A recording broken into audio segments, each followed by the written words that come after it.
What's going on, Rip City? Brendan Slaughter here filling in for Chad Doing on the Rip City Drive. Cleveland's Donovan Mitchell has agreed to a 4-year, $273 million max extension, a player option for the final season, and a full trade kicker for Donovan Mitchell as he extends in Cleveland for the long term. Elsewhere on the hardwood, Finals MVP Jalen Brunson will undergo surgery on his left wrist, and he's expected to be back later this summer. And in World Cup action, the U.S. on the Big Show. Today, coming up, we're going to be joined by Keith Smith, Kerry Eggers, and Travis Demers here on the Big Show. Coming up, we're going to be joined by Keith Smith, Kerry Eggers, and Travis Demers here on the Big Show. You've got the Rip City Drive with Brendan Slaughter here on a Tuesday.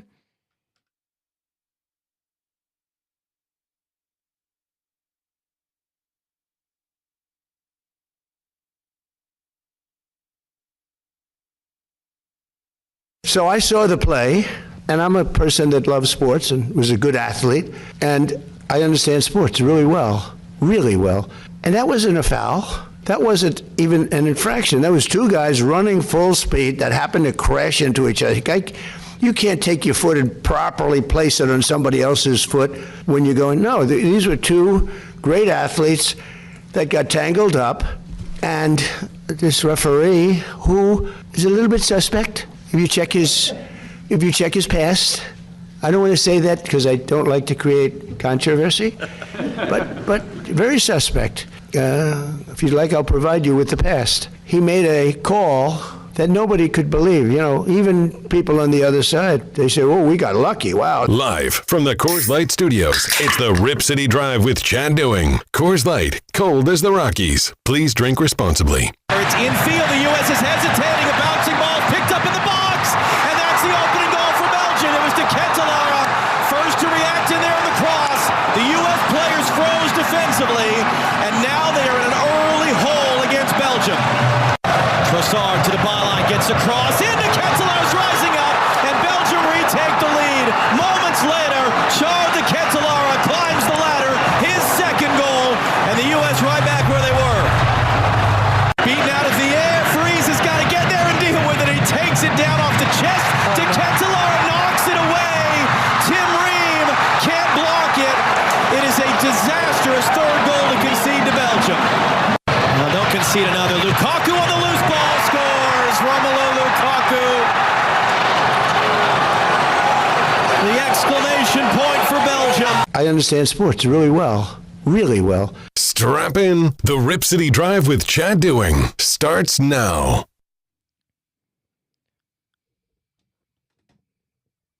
Well, a very happy good afternoon to all of you here on this Tuesday afternoon. Brendan Slaughter filling in for Chad Doing here on the Rip City Drive, and we've got a jam-packed show for you today as we will have Keith Smith coming up here at 3:20. Excited to catch up with Keith, get his thoughts on the Blazers, Ja Morant trade now that some of the dust has settled, and along with the Blazers free agency moves and NBA as a whole. A little bit later, we'll be catching up with the Dean of Portland Sports, Kerry Eggers, good friend, to talk a little bit of everything. Kerry's been doing some great work at KerryEggers.com, keeping up with some pro baseball beeves. Also want to get his thoughts on Andrew Moore being hired as Oregon State's pitching coach. As crazy as it seems, folks, we're only July 7th, but we've got fall camp kicking off in just a month, too, so I want to get his thoughts on Jamarcus Shepard, Beaver football, and then, of course, his thoughts on the Blazers as well. Travis, Trailblazers. Going to do, very excited to take a deep dive into the Blazers with Travis, and then going to do, very excited to take a deep dive into the Blazers with Travis, and then, of course, as you guys know, Travis and I have to talk TV anytime we catch up because we are usually watching all the same shows. Back a couple months ago when we caught up, just before the end of the Trailblazers season, he was letting me know that as soon as the season was over, he was going to dial in. So I expect him to be fully caught up and us to have a great conversation. A lot going on today. We've also got some Hops tickets to give away at 5 o'clock, too. So make sure you guys stay tuned for that, for a to-be-determined game. But we'll be able to give some Hops tickets away coming up at 5. You guys can get a chance to get out to the new ballpark. I still have yet to get out there myself, but from what I've heard, it has been quite nice, so definitely take advantage of that. Coming up at 5 o'clock, and that's the plan today, folks. Obviously, it's going to be a good one. You can join the show, 503-248-0620. Certainly want to hear from you guys. You can also jump in on the Rip City Radio YouTube chat as well. So once again, hope everyone had a great 4th of July. It was certainly a fun one, obviously, as the imaging would have you know, I think it'd be pretty hard for you not to know it was America's 250th with the amount of things out there over the weekend. And just going to share a little bit about my 4th of July couple days and get you guys ready for the conversation we're going to be having with Keith Smith coming up here at 3:20. Lots and lots of things I want to catch up with Keith about. Most notably, the trades that have happened. More thoughts on the Blazers now that kind of the dust has settled since that Ja Morant trade, as I mentioned. Obviously, the trade itself has had a lot of opinions. I've worked with Chad Doing on the Rip City Drive for, some days, and, I've heard a lot of different opinions from Rip City out there about the Ja Morant trade, and I would say early on it's polarizing. Now, I think everyone entitled to an opinion, and mine is that it's bad business not to do the Ja Morant deal for what the Blazers had to ultimately give up. I think to put it best, the roster was more talented the day after than the day before. And there's a lot of other things that go into it. We're going to need to see so many, more things between now and the start of this next season. But color me intrigued where we are right now for this Trailblazers team. So we're going to be catching up with Keith Smith and then ultimately Kerry Eggers and Travis Demers talking Blazers as well. But yeah, it was certainly a fun 4th of July weekend, as is annual tradition in the Slaughter household. The family made a couple pilgrimages over to the St. Paul Rodeo, had some family come down from Longview, my sister and brother-in-law and my little nephew, so I got to hang out with him for a little bit. To wrap up the end of last week, they went out to the rodeo grounds and, got to experience some of that. Then the next couple days, I went out there, had a barbecue with some family on the 4th of July, which was great. Shout out the Whitlocks for hosting us. It was a fantastic spread. And I tell you, folks, there's lots of different, holiday meals that I think hit in different ways. And I think back to, the old days when I was doing Rip City Mornings and Justin Myers and I would talk about, which meals had like the best spread of food. And for me, I've said for a long time, 4th of July is one of my favorite holidays, especially here in the Pacific Northwest, because 9 times out of 10, and I won't say 10 times out of 10 because Mother Nature is fickle that way, but 9 times out of 10, it's the best weather holiday that we have here in the Pacific Northwest. It's usually 80, 85 degrees, as it was this last weekend. Perfect for grilling, barbecuing outdoor, and man, the 4th of July spread that we were able to get was pretty good. Did the whole hamburgers, hot dogs, and then the side dishes were just out of this world. I brought some my famous homemade cornbread. That was certainly a crowd pleaser, and then lots of desserts and pies and what have you. And that was only the beginning, because that was like gearing up, and then obviously, making our way over to the rodeo grounds that night. And again, like I said, if you're from around this area and you haven't been to, which I think would be quite tough with how many people show up over the 5 days, you got to get out to St. Paul Rodeo once. It is certainly just one of those things you got to experience, doing the whole, multiple beer gardens and that kind of thing. It's a darn good time, and I certainly enjoy getting to, kind of put on the cowboy look for a couple days out of the year. It's kind of fun to do something a little bit different, but no, it was a really good time, and I think beyond just being able to get great spreads and hang out with family, which I think was awesome, because these days staying busy and family that's growing up and have brothers and sisters that are, different places. It's nice to catch up and see grandparents and all those things. But then, oh man, when you go to the spread of food and all the vendors that they have there, it really is, folks, like I'm adding on 5-10 pounds in just a couple days. So over the 2 days that I went there, got an elephant ear each day. That was like mandatory, minimum. Really feel like I probably could have had a third one. The big ribbon curly fries too that you only see at like the fair, fair food, right? Corn dogs, just all of it. The other thing that someone got me to try that I thought was pretty good too.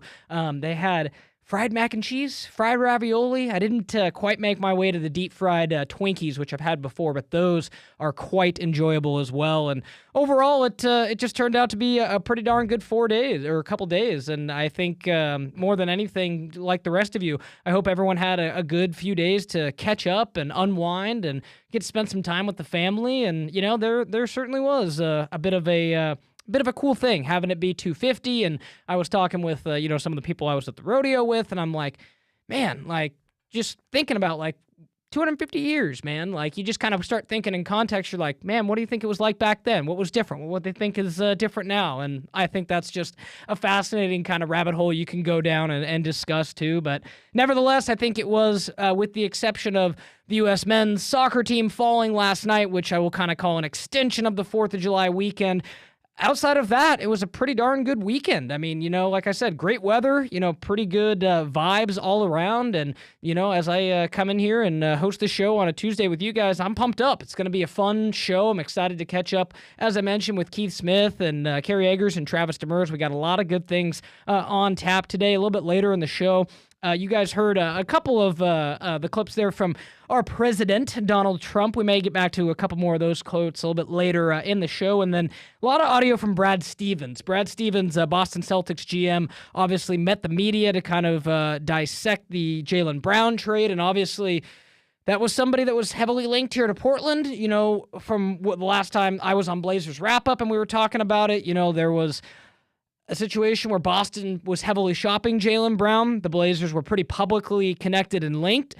That didn't end up being the case. The Blazers made their swing for Ja Morant, and then ultimately, as we saw it to be, Boston's asking price of 4 first-round picks was nowhere close to what they ended up getting, which was 2 first-round picks and 2 second-round picks. So, going to be curious to hear Brad Stevens. Again, got some good clips from Brad Stevens, and kind of talking about how he didn't want the entire part of the Boston Celtics cap to be tied up with 2 players. And I'm wondering now if we're starting to pivot away from having multiple guys on that Supermax contract, which is what Boston had with Jaylen Brown and Jason Tatum. So it's a very curious situation. I'll be curious to kind of get some thoughts from Keith Smith and several others as well. But we'll be hearing some of that audio from Brad Stevens a little bit later in the show. And yeah, folks, it's going to be a good one today. And again, you can join us, 503-248-0620. Can jump on the big show. Give me your thoughts.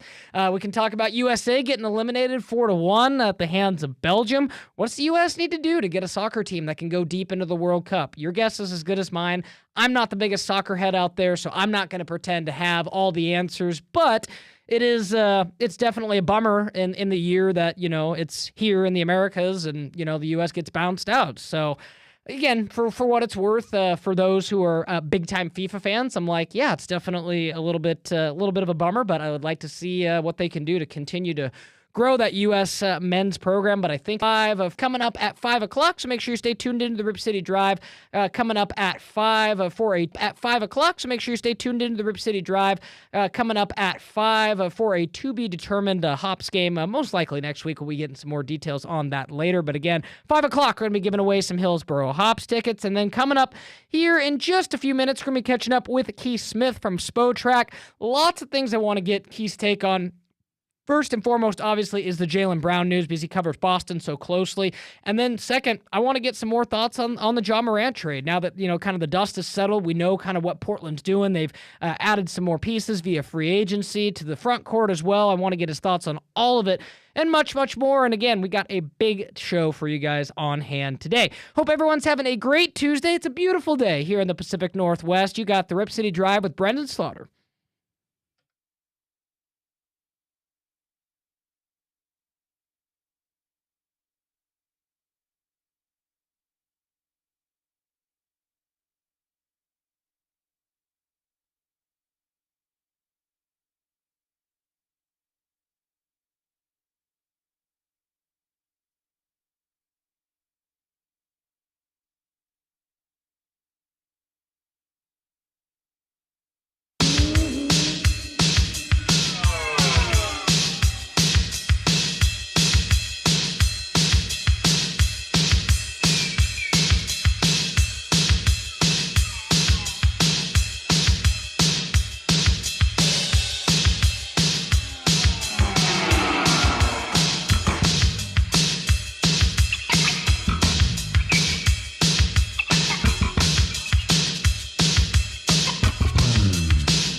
Welcoming you back into the Rip City Drive here on a Tuesday afternoon, and shout out to Michael Shacker for that song selection, putting me back in a time machine, feeling like I'm back in high school listening to LMFAO one more time, and very pleased to welcome into the program Keith Smith from Spot Track. Keith, it's great to talk to you once again. How's your summer treating you so far? So far, so good. It's been very busy NBA summer, and couple days I'll be on a plane headed out to Las Vegas for Summer League, so it's all good. Absolutely. And here's a question for you, Keith. Do you think, just generally, hotter temperatures where you are, or are you going to be finding hotter temperatures in Vegas, you think? Yeah, I get asked this question a lot. It's hotter in Vegas, but it's completely dry. So for me, it actually feels really nice. Where here in Orlando, like we're about 95 every day, yeah. But you walk outside into the driveway and you wonder why you bothered with a shower because you're already soaked through your clothes.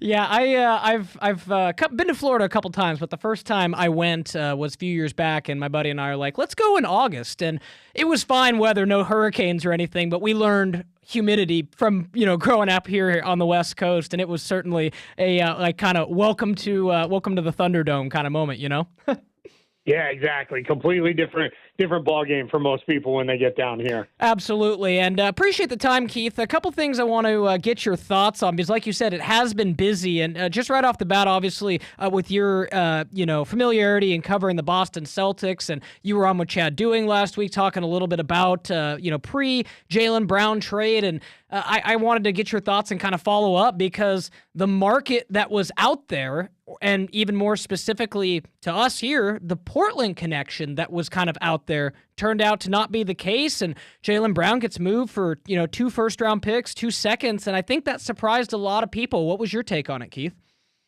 Yeah, definitely a surprisingly low return from where the Celtics themselves were looking at. They really were hoping to get multiple first-round picks, maybe a player or two that could help them stay competitive, and instead now it's a first-round pick.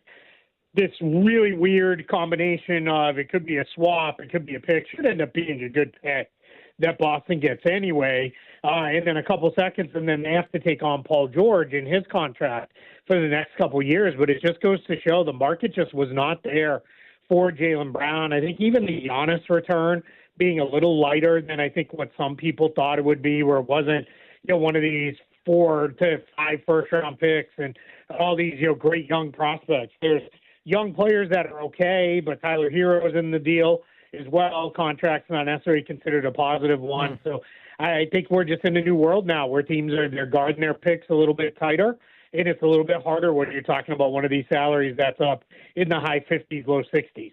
Most definitely, and you hit on right what I wanted to follow up with, Keith, is just kind of are the days of, and forgive me if I'm off by a pick, but I know at least 5+ when the Clippers traded Shai Gilgeous-Alexander to get Kawhi Leonard, or to acquire Paul George, excuse me. And, then you look at recently, like a guy like Desmond Bane, who got moved for 5. Are those days over with kind of the new NBA and where we're at right now?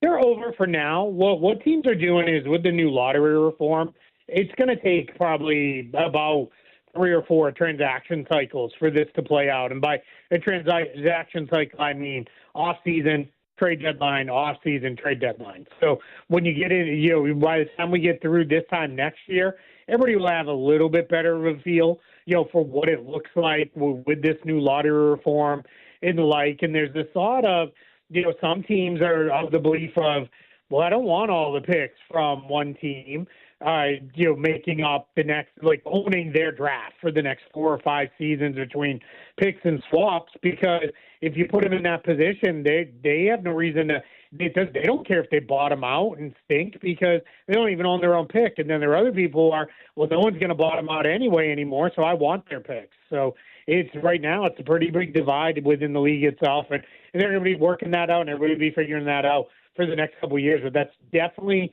for now, I think we're on hold with those kind of mega pick and swap trades happening. Yeah, and just to kind of follow up with that, and we'll get to this more a little bit later in the conversation, but just on the surface, Keith, I was a bit surprised when there was no draft, nothing attached when the Blazers traded Jeremy Grant and Chris Murray for Ja Morant. And, we'll talk about it a little bit, but it still just kind of surprised me that even, a player like Ja Morant wasn't even worthy of any draft picks along with it.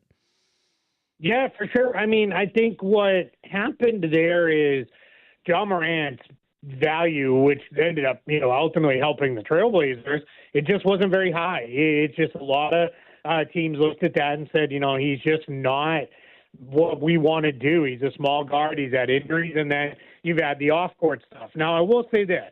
Everybody you talk to in the league, the off-court stuff is kind of, everybody's like, I think we're by that. And, hopefully he's learned his lesson and we can all just move along. But what is interesting is the injury stuff and being a smaller guard. He's no longer 22 years old, so there's that working against him. I think now everybody's kind of like, all right, can he recapture that magic of being such a special player? And that lowered his trade value quite a bit. Memphis tried very hard to trade him last year at the trade deadline, and they couldn't find a deal. So now they get into this. They make the deal with Portland. I think for Portland, it's certainly a little bit of a, well, not even a little bit. It's a weird fit with, Damian Lillard and Scoot Henderson and Drew Holiday and Shaedon Sharpe already there in the backcourt. We'll see what that looks like. But I think if you're Portland, it's, hey, we just bought low on a guy who, if we can get him right, he's a superstar talent. And if we can't get him right, it's not like we took on all that much extra salary anyway. So let's just get this thing moving. So I think this is a great buy low opportunity for the Trailblazers. Yeah, I couldn't agree more, Keith. And just, to kind of give you a glimpse is just from what we've had, in the time since it's happened, I would say early on, it's probably been a bit polarizing between Portland fans, but I choose to look at it, in a vacuum and perhaps it's the glass half full mentality, but it's like, in a vacuum of pure basketball, finances, and it's like, look at this, where the Blazers going to be paying that Jeremy Grant money for a couple years, or would you rather pay Ja Morant? It's not like there was necessarily extended money, more additional bad money. It seemed like, for, trading Jeremy Grant, a guy that has definitely the respect of Rip City, but on the back nine of his career, to a guy that has still some pretty crazy upside, I think is a no-brainer, despite the kind of, like you said, odd fit, and we might see some four-guard lineups from Mike Nori this year. Yeah, and that's the tough part, right? Brand new head coach who's on this super weird, never really seen before coaching contract. Now it's like, hey, guess what? Welcome to Portland. We got all these exciting things, but here you go. Here's a bunch of guards in your backcourt that Damian Lillard obviously is going to want to reestablish himself coming off the injury. Ja Morant is looking to get his career back on track. Scoot Henderson's just trying to get his career going. Right. We finally saw when he came back from the injury, he got going, and he's playing for his next contract. Drew Holiday just wants to win at this point in his career. And then you have Shaedon Sharpe, who's been in and out of the lineup, and every time it looks like he's got a little bit of traction, he gets hurt again. So this is just a very volatile situation in that backcourt. And now, not that Jeremy Grant was going to play a massive role or anything, now you look at it, it's kind of Chimani Kamara and Denny Avdia, and then who knows what else we'll figure out at the forward position. So they're going to have to definitely play a lot of small ball lineups with three guard looks. Now, they don't have Wemby, but San Antonio did that to quite a good amount of success this past year. So I think Portland they're not in bad shape, but they've just got a lot of questions to answer now with their lineups going forward, because I don't know that they necessarily expect another big acquisition to come out of them here over the next week or two as free agency kind of wraps up. No, yeah, for sure. I couldn't agree more there, Keith. And I think I think that's part of the intrigue where it's like, I agree. I think the roster fit is interesting, and you kind of see how it's going to come together. But at the same token, the money is what it is. Were you not surprised that now that the Portland's pick to Chicago had conveyed and the Blazers had access to more first-round picks and things of that nature, especially those Milwaukee picks, are you maybe surprised they weren't as after someone like Jaylen Brown, or maybe still aren't, or maybe still are, kicking the tires on a guy like Trey Murphy, as I saw, New Orleans' asking price supposedly went down, things of that nature that could maybe potentially balance out the roster. But at the same token, I feel like the Blazers feel like they could be fine rolling them as is into training camp. Yeah, I think with Portland, there's two parts to this. To get a player like Trey Murphy, that's great, and they can definitely pay in draft picks. They're going to have to give up players to get him. Now, you could trade out of that guard depth a little bit. Maybe that's where, I don't know, maybe send Drew Holiday all the way back to New Orleans, and Drew Holiday does 2 tours with every team he's ever played for, I guess. I don't know. But, True. We could see. But I think what you're really looking at there is, like, where do you want to go? Because if you're New Orleans, Scoot Henderson doesn't have a lot of value for you because you have Jeremiah Fears that you're trying to figure out as a young player. Shaden Sharp is going to come in, and all right, if Murphy's gone, yeah, you could probably have some more value, but you have Herb Jones on the roster who you're trying to get sorted out, and Sadiq Bey. So you're kind of in a little bit of a weird spot there in New Orleans. So I think that could be it. But what I would say for Portland, where I would caution is, it sounds awesome to have all these draft picks, and don't get me wrong, it is, until you get to a point where now you're the one who has to make all of them. And if they don't all turn into really good picks, now all of a sudden it's, all right, well, we just drafted a bunch of guys and they're all kind of with us, and even if they hit, then we got to pay them down the line, and you got to figure all that stuff out. I don't know that they need to rush into another big move right now, but I would expect them between now and the trade deadline to be extremely active, trying to do things, and I would expect them to try to get off a little bit of salary if they can moving forward. Because one of the things you want to be able to do next year, if at all possible, is free up the spending power to be able to do a renegotiation and extension with Denny Avdia, where you bump up his salary in 27, 28, and then you tack years onto it. Because otherwise, he's going to get to unrestricted free agency, and that could become a problem for Portland. Yeah, that's actually a good thing to zero in on, Keith. Kind of explain that, because obviously Portland's enjoyed it. Denny's had a spectacular contract as far as team value, but we all know now that he has an all-star bid and potentially maybe more by the time that's all said and done. There's obviously only so much more based on that previous salary number, which I think is, that last year, $10-11 million. How much can Portland kind of finagle that and kind of negotiate, as you mentioned, to probably get him what he'll be worth, which who knows, right? I don't want to put a number on it. Maybe you can. Yeah, so what happens is, I trust me, I'm guilty of this too, and people remind me of it all the time because I've told them to. Whenever myself and the other cap guys are like, oh, what a great contract. They got him for, under $15 million a year. It's great right up until you have to extend the player. Because what they've done in the extensions now is these are the improved extension rules. You can offer guys 140% of their salary or 140% of the average salary, which this year is about $15 million. But you're talking that's $22 million in first-year salary for a guy like Denny Avdia. Well, that's not enough, right? He's a much better player than that. When you see a guy like Donovan Mitchell getting $60+ million a year, Denny Avdia's got to be thinking, hey, I'm at least $35-40 million. I can't imagine the gap between us is he makes 3 times what I make. So what happens is, there's a process in the NBA. If you have cap space, where what you can do with that cap space is you can give it to a player who's already under contract, bump their salary up in that year. So with Denny Avdia, if next summer, if the Trailblazers have cap space, let's just say they have $20 million in cap space, they could give that $20 million to Denny Avdia, bump his salary up to about $32 million, then start his extension off of that. Which that's like 12 extra million off that. Now you're talking you're somewhere in the range of $35-40 million starting salary, and that's probably about where you need to be for a guy like Denny Avdia. So if Portland makes a big move in season where they get off a whole bunch of money and everybody's kind of like, what is going on here? Keep an eye on that's why they did it, because they're looking to be able to take care of Denny Avdia next summer, a year from now. That's fascinating and really good information there from Keith Smith from Spot Track. And I think that answers a good question, Keith, because obviously now the Blazers get Damian Lillard back, and, it's within, it's kind of an interesting spot, because I would say based on who he is and what he means to Portland, it's probably Dame's team, but I think Denny Avdia might be the best player on that team, as it currently stands. And to your point, the Blazers needing to take care of somebody who, was an all-star this year, was big time for the Blazers, and very well, could be kind of the future for them. Yeah, absolutely. I mean, I love Damian Lillard too, but he turned 36 a couple days ago. Right. So we're in a spot with Dame where it's like, I don't know how much more time he has left, True. in the league.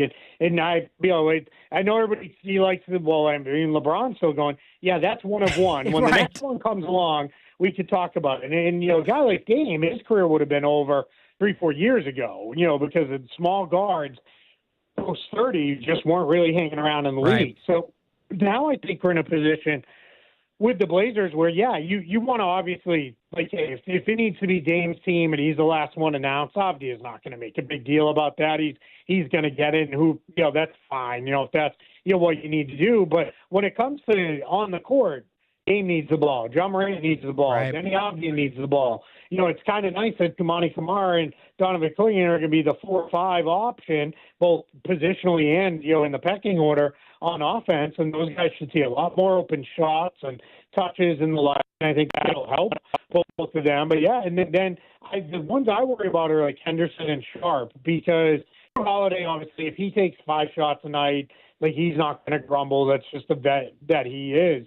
But Sharp and Henderson are two guys who, not that they're selfishly trying to get their stats, but they're trying to get their careers really moving here as young players, especially Henderson, who doesn't have a contract locked in. And I don't think there's an extension coming for him unless he's traded here in the next week or two. So I think we're really in a place where this could be a little combustible, and they're going to have to sort through that for sure with, whose team is it, what's the pecking order, who has the ball at the end of games, close games. I mean, it's always been Dame time, but, Avdi has been like, hey, wait a minute, that was me the last couple of seasons. So definitely some stuff that Mike Inori and his staff are going to have to figure out along with the players.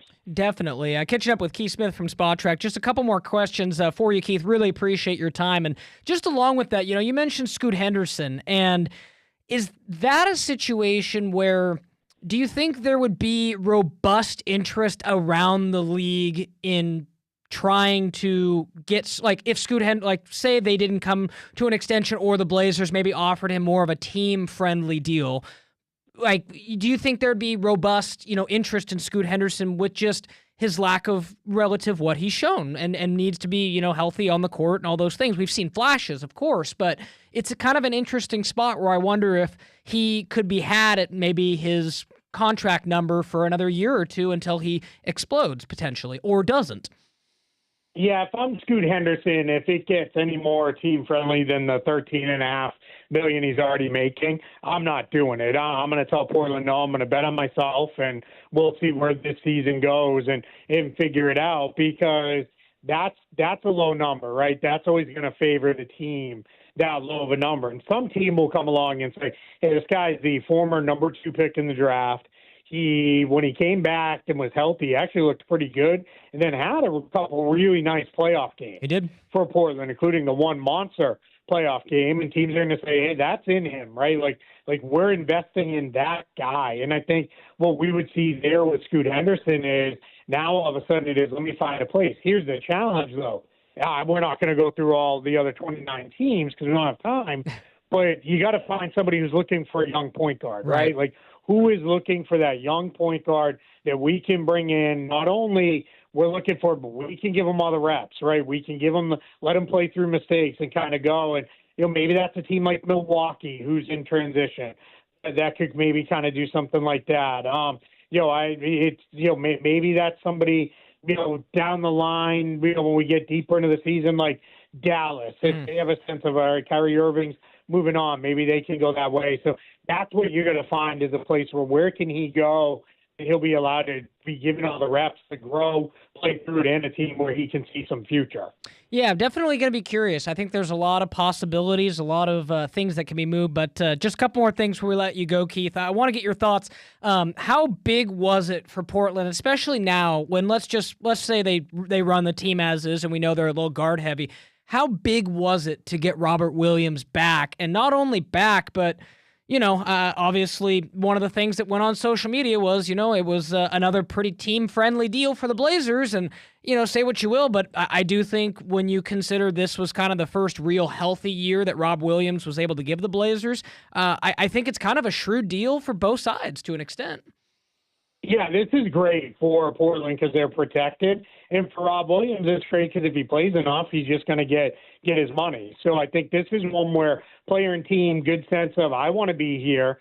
Team is, we want you, but we don't. We need to be protected if all of a sudden you can only play 10 games. Right. So I think for the player and team, now we're in a position where this is a great compromise, right? If you get your money next year, and then if it goes well, you'll get your money the year after. It goes well, you get your money the year after that. And I think that's good. And as far as it being big for Portland, I mean, look at the Western Conference. Like, the teams behind them are just they're getting better, and they're coming. Like, Utah is going to be a much better team next season. So teams in front of them, I don't know who you can pick easily and say, well, that team's going to fall way off. They're not going to be very good. There's just not a lot of teams that are just kind of out of it. So for Portland, Donovan Clingan, I think, is coming along nicely. I think he's figuring things out. But you had to have a better backup than Young Hun Sen behind him. And getting Williams back in the fold, that's huge because now that position is taken care of. And I think if you're Portland, you go in figuring, like, all right, on the nights when Williams can play, we've got our 48 minutes of center play locked in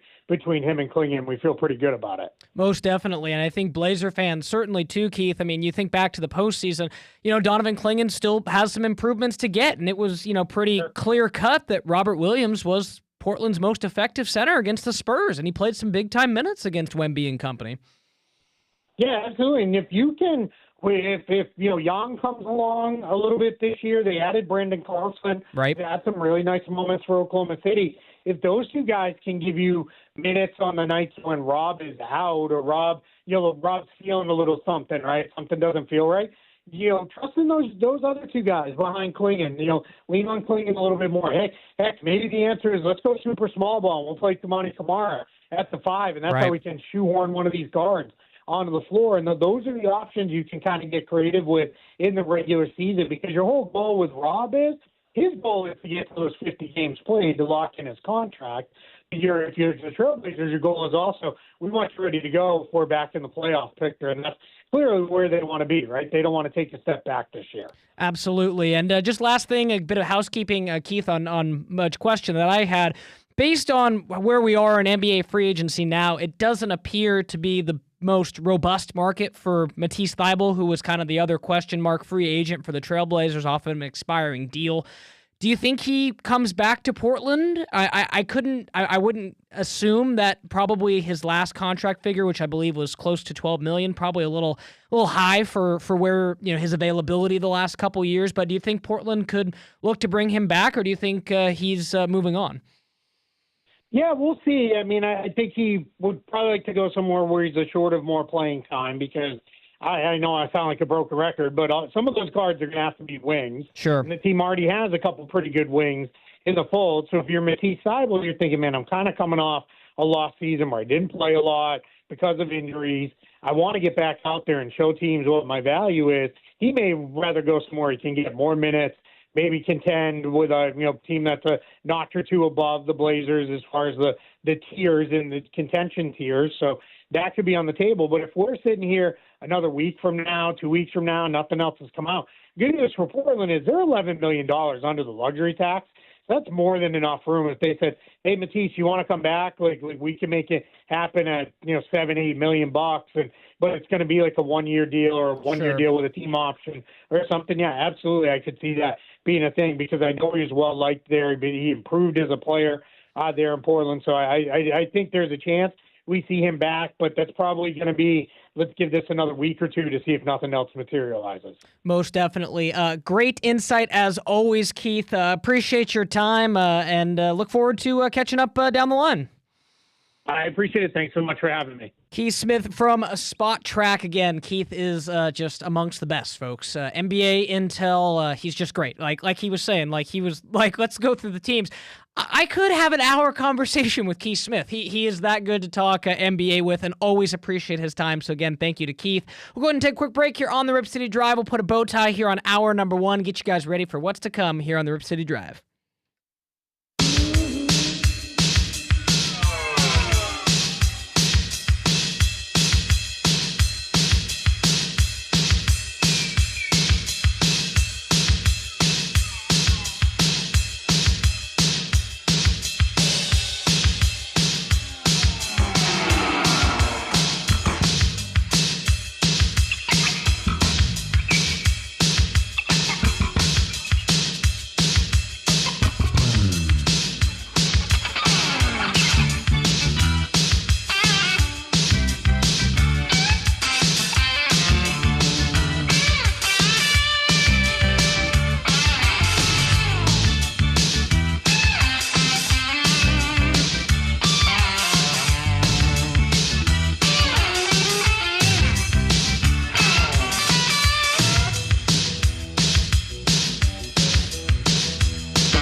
And welcoming you back to the Rip City Drive here on a Tuesday afternoon. Brendan Slaughter here with you guys. Hope everyone's having a great day here in the beautiful, sunny Pacific Northwest. It is beautiful. So I was driving in today. I was like, man, if every day could be like this, wouldn't the Pacific Northwest just be perfect? But then the argument comes, well, Brendan, it would not be this green and this nice if it was 85 degrees every day. Yes, I understand. But man, Oregon summers, man, I put them up against anybody. We were just talking with Keith Smith, and Keith is obviously based in Orlando, and we were joking, you have to be a different breed, I think, to kind of embrace that southern heat, right? And that's why I say, I think, and you asked me, I went to Cancun a couple months back, end of April, early May. No disrespect, but we missed some Oregon showers when I was gone. Didn't miss any nice weather. Now, the summer, again, I usually angle to take 0 vacations in summer unless they're local, go on the coast, go on Bend, things like that, because why would you want to miss it? Because it is, this is the payoff, right, folks, for all those days in the winter when it's, dark at 3:30, and I'm looking over at Michael Shacker when him and I go to, Moda Center, and it's like, oh yeah, it's dark at, 3:30 when we're starting the Rip City Drive, and, Blazer game gets over at 11, you're like, shoot, it's been dark for 8 hours. So, you get those winter days, not a lot of sunlight, you get a lot of rain in the spring, and for the most part, I'll say this, we got a pretty mellow winter. This is the first winter, born and raised here for 30 years, first winter I can remember in a very long time where there is absolutely no snow on the valley floor. And again, me living in Sherwood, not the highest elevation. I think we're at like 300 feet, something like that. So you got to get pretty low to get snow. And this is the first year I can remember where we didn't have, ice or anything of that nature. And we're seeing it, mostly selfishly. I'm seeing it because a lot of the river levels are down from what they normally are. Shout out the Clackamas River, where I like to go floating in the summer because it's just hasn't gotten as much rain as we normally have. So, this year we were a little spoiled with some nicer weather in terms of a little bit less rain, but for the most part, again, just being able to get out and enjoy the Pacific Northwest summer days like today, it is absolutely beautiful. So we'll go ahead and wrap up this first hour of the show, and then we're going to circle back 4 o'clock. We got a lot to get into. Top of the hour, we're going to dive into College Football 27. The game has been released now for a few days, and of course I have it, already playing it, and I'm going to have to fill you guys in on some of the new changes. I also am going to have to hit up Chad Doing and see when he's getting the game too, because I know he's turned into a college football 27 or college football game in general buff. Love talking about that, and so far so good. Some things I'm liking Road to Glory. Maybe not Dynasty as much. Some of the changes, so we'll get into that. We've also got Kerry Eggers, the Dean of Portland Sports, coming up at 4:20. A lot of topics to get into with Kerry. Some of the Blazer stuff we mentioned with Keith Smith, and then additionally talking with Kerry about some Beaver stuff as well as we get closer to the start of football season. You've got the Rip City Drive with Brendan Slaughter here on a Tuesday.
What's good, Rip City? Brendan Slaughter filling in for Chad Doing here on the Rip City Drive. Cleveland's Donovan Mitchell has agreed to a 4-year, $273 million max extension. Bring out that money for Donovan Mitchell, a player option for the final season, and a full trade kicker as Mitchell makes his intention to stay in Cleveland known. Finals MVP Jalen Brunson will undergo surgery on his left wrist today and is expected to be back later this summer to basketball activities. And in World Cup action, the U.S. men's team fell to Dean of Portland Sports. Kerry Eggers coming up here in just about 20 minutes. Then a little bit later in the show, we'll be catching up with Portland Sports. Kerry Eggers coming up here in just about 20 minutes. Then a little bit later in the show, we'll be catching up with Travis Demers, TD, the voice of the Trailblazers, getting his thoughts as well. You've got the Rip City Drive with Brendan Slaughter here on a Tuesday.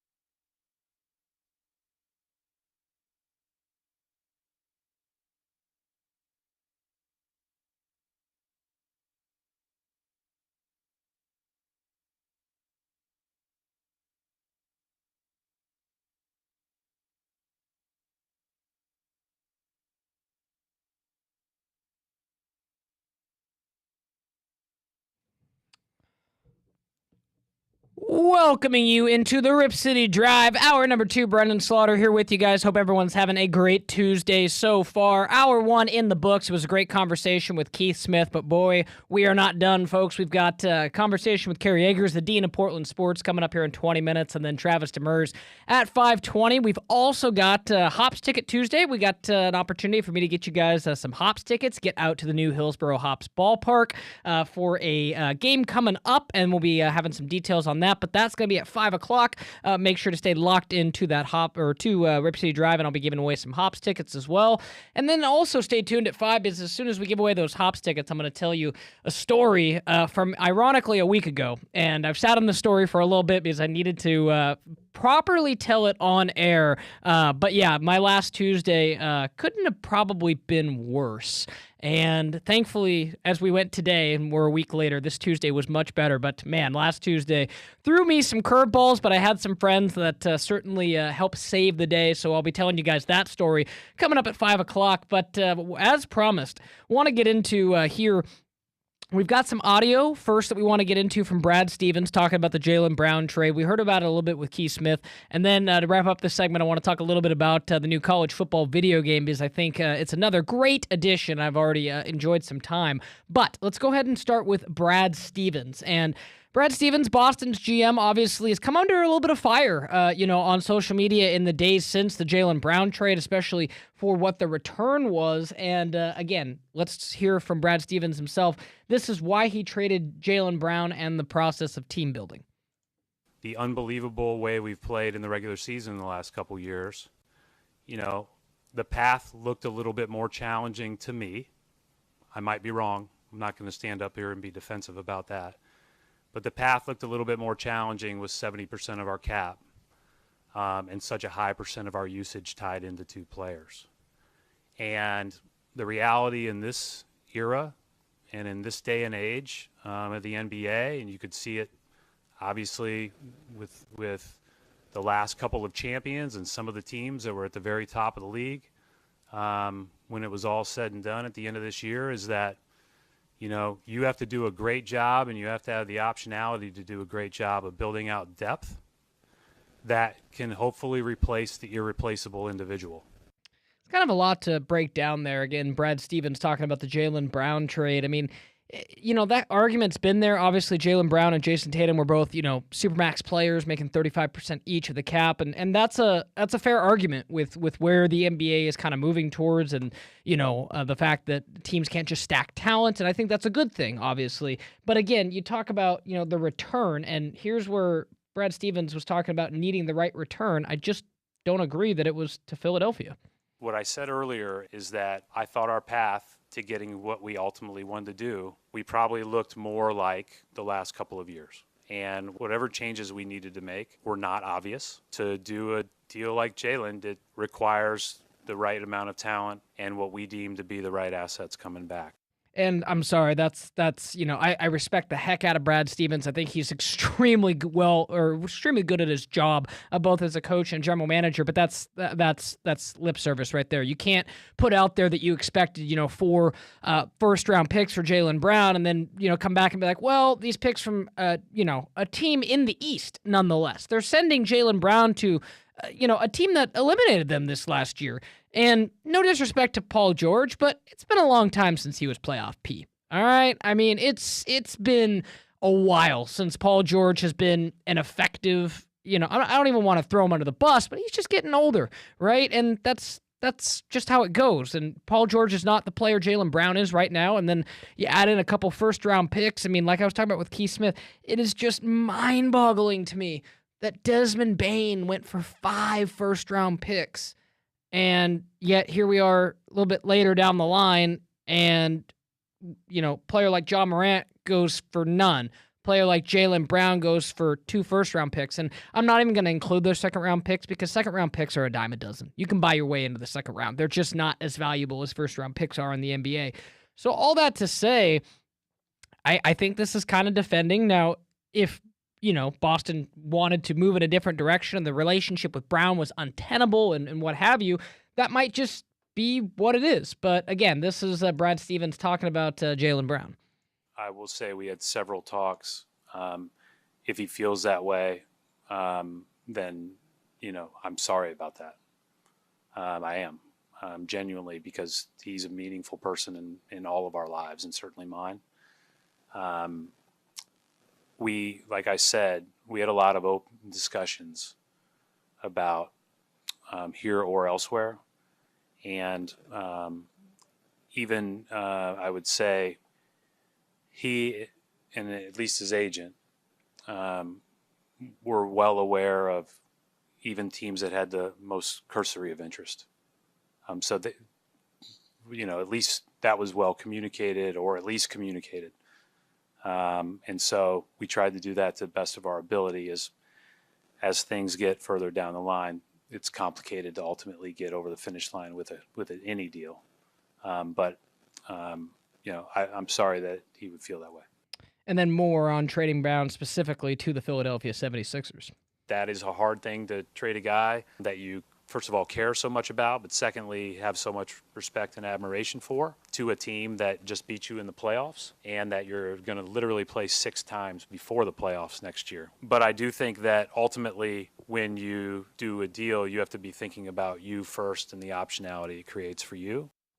Again, I get that. In a vacuum where if they want to eventually move off Paul George and have that money, redistributed to build a more top-to-bottom roster, I get that. But again, this is still a guy who was a finals, MVP in Jaylen Brown, and, a guy who I thought Boston viewed as critical to their future as Jason Tatum. I mean, I'll go back a year ago.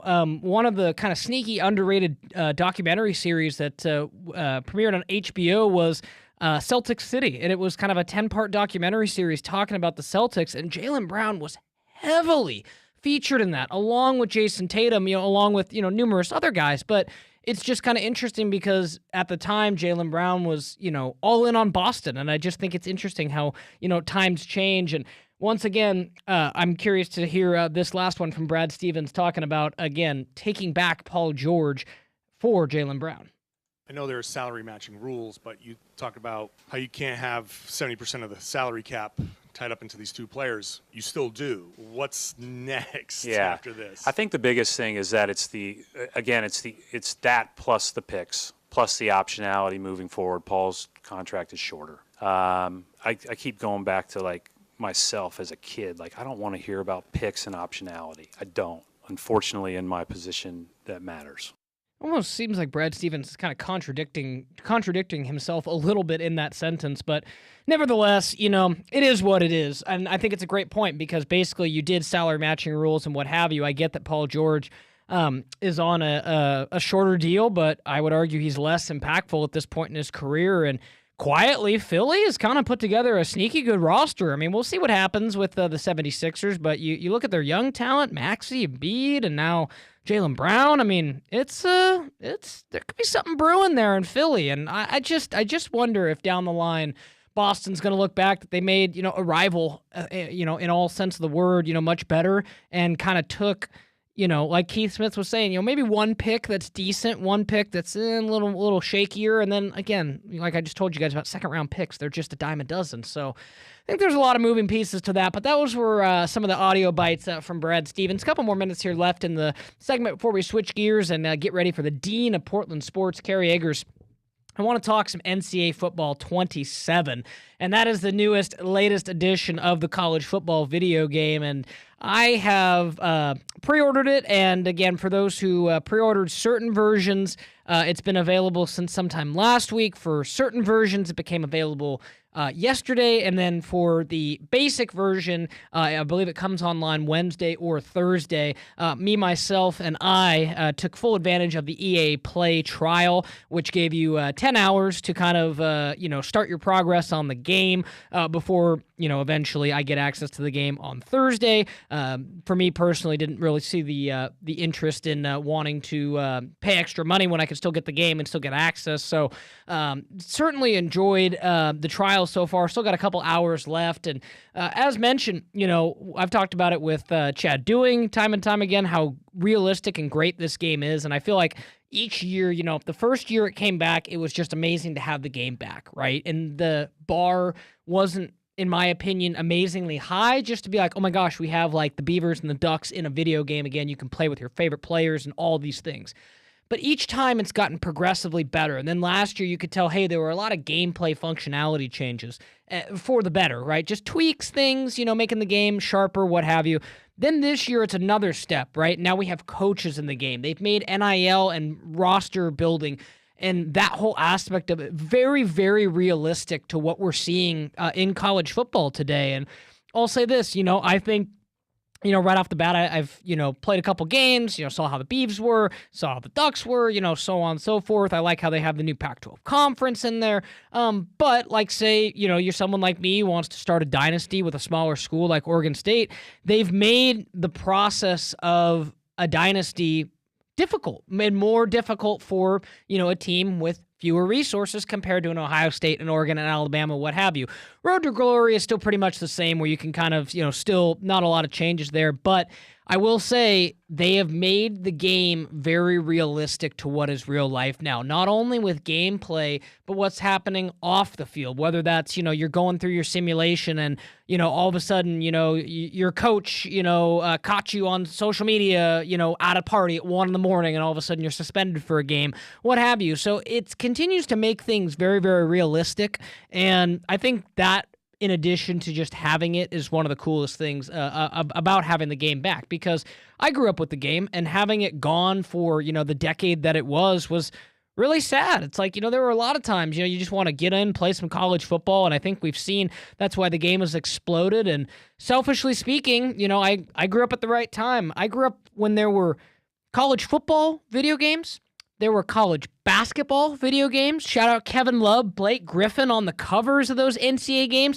There were even college baseball games. I believe it was 05, 06, and 07. What did that coincide with, by the way? Oh, Oregon State winning a couple national titles. To a 12-year-old kid at the time, that was nirvana, pure nirvana. So again, I've heard that they're actively looking to bring back more NCAA March Madness games, things of that nature, especially since they've proven this pay model with football works. It's a bit of a niche, but man, it's a dream to see, March Madness back in a video game, and an even bigger dream to one day have Omaha back in a video game too. All right, folks, we're going to go ahead and take a quick break. Speaking of which, we're going to be catching up with the Dean of Portland Sports, Kerry Eggers. We're going to be talking everything Beavers, everything Blazers, and much, much more with Kerry. You've got the Rip City Drive with Brendan Slaughter here on Tuesday.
Welcoming you back into the Rip City Drive here on a Tuesday afternoon. Brendan Slaughter here with you guys. Hope everyone is enjoying the fabulous sunny day outside.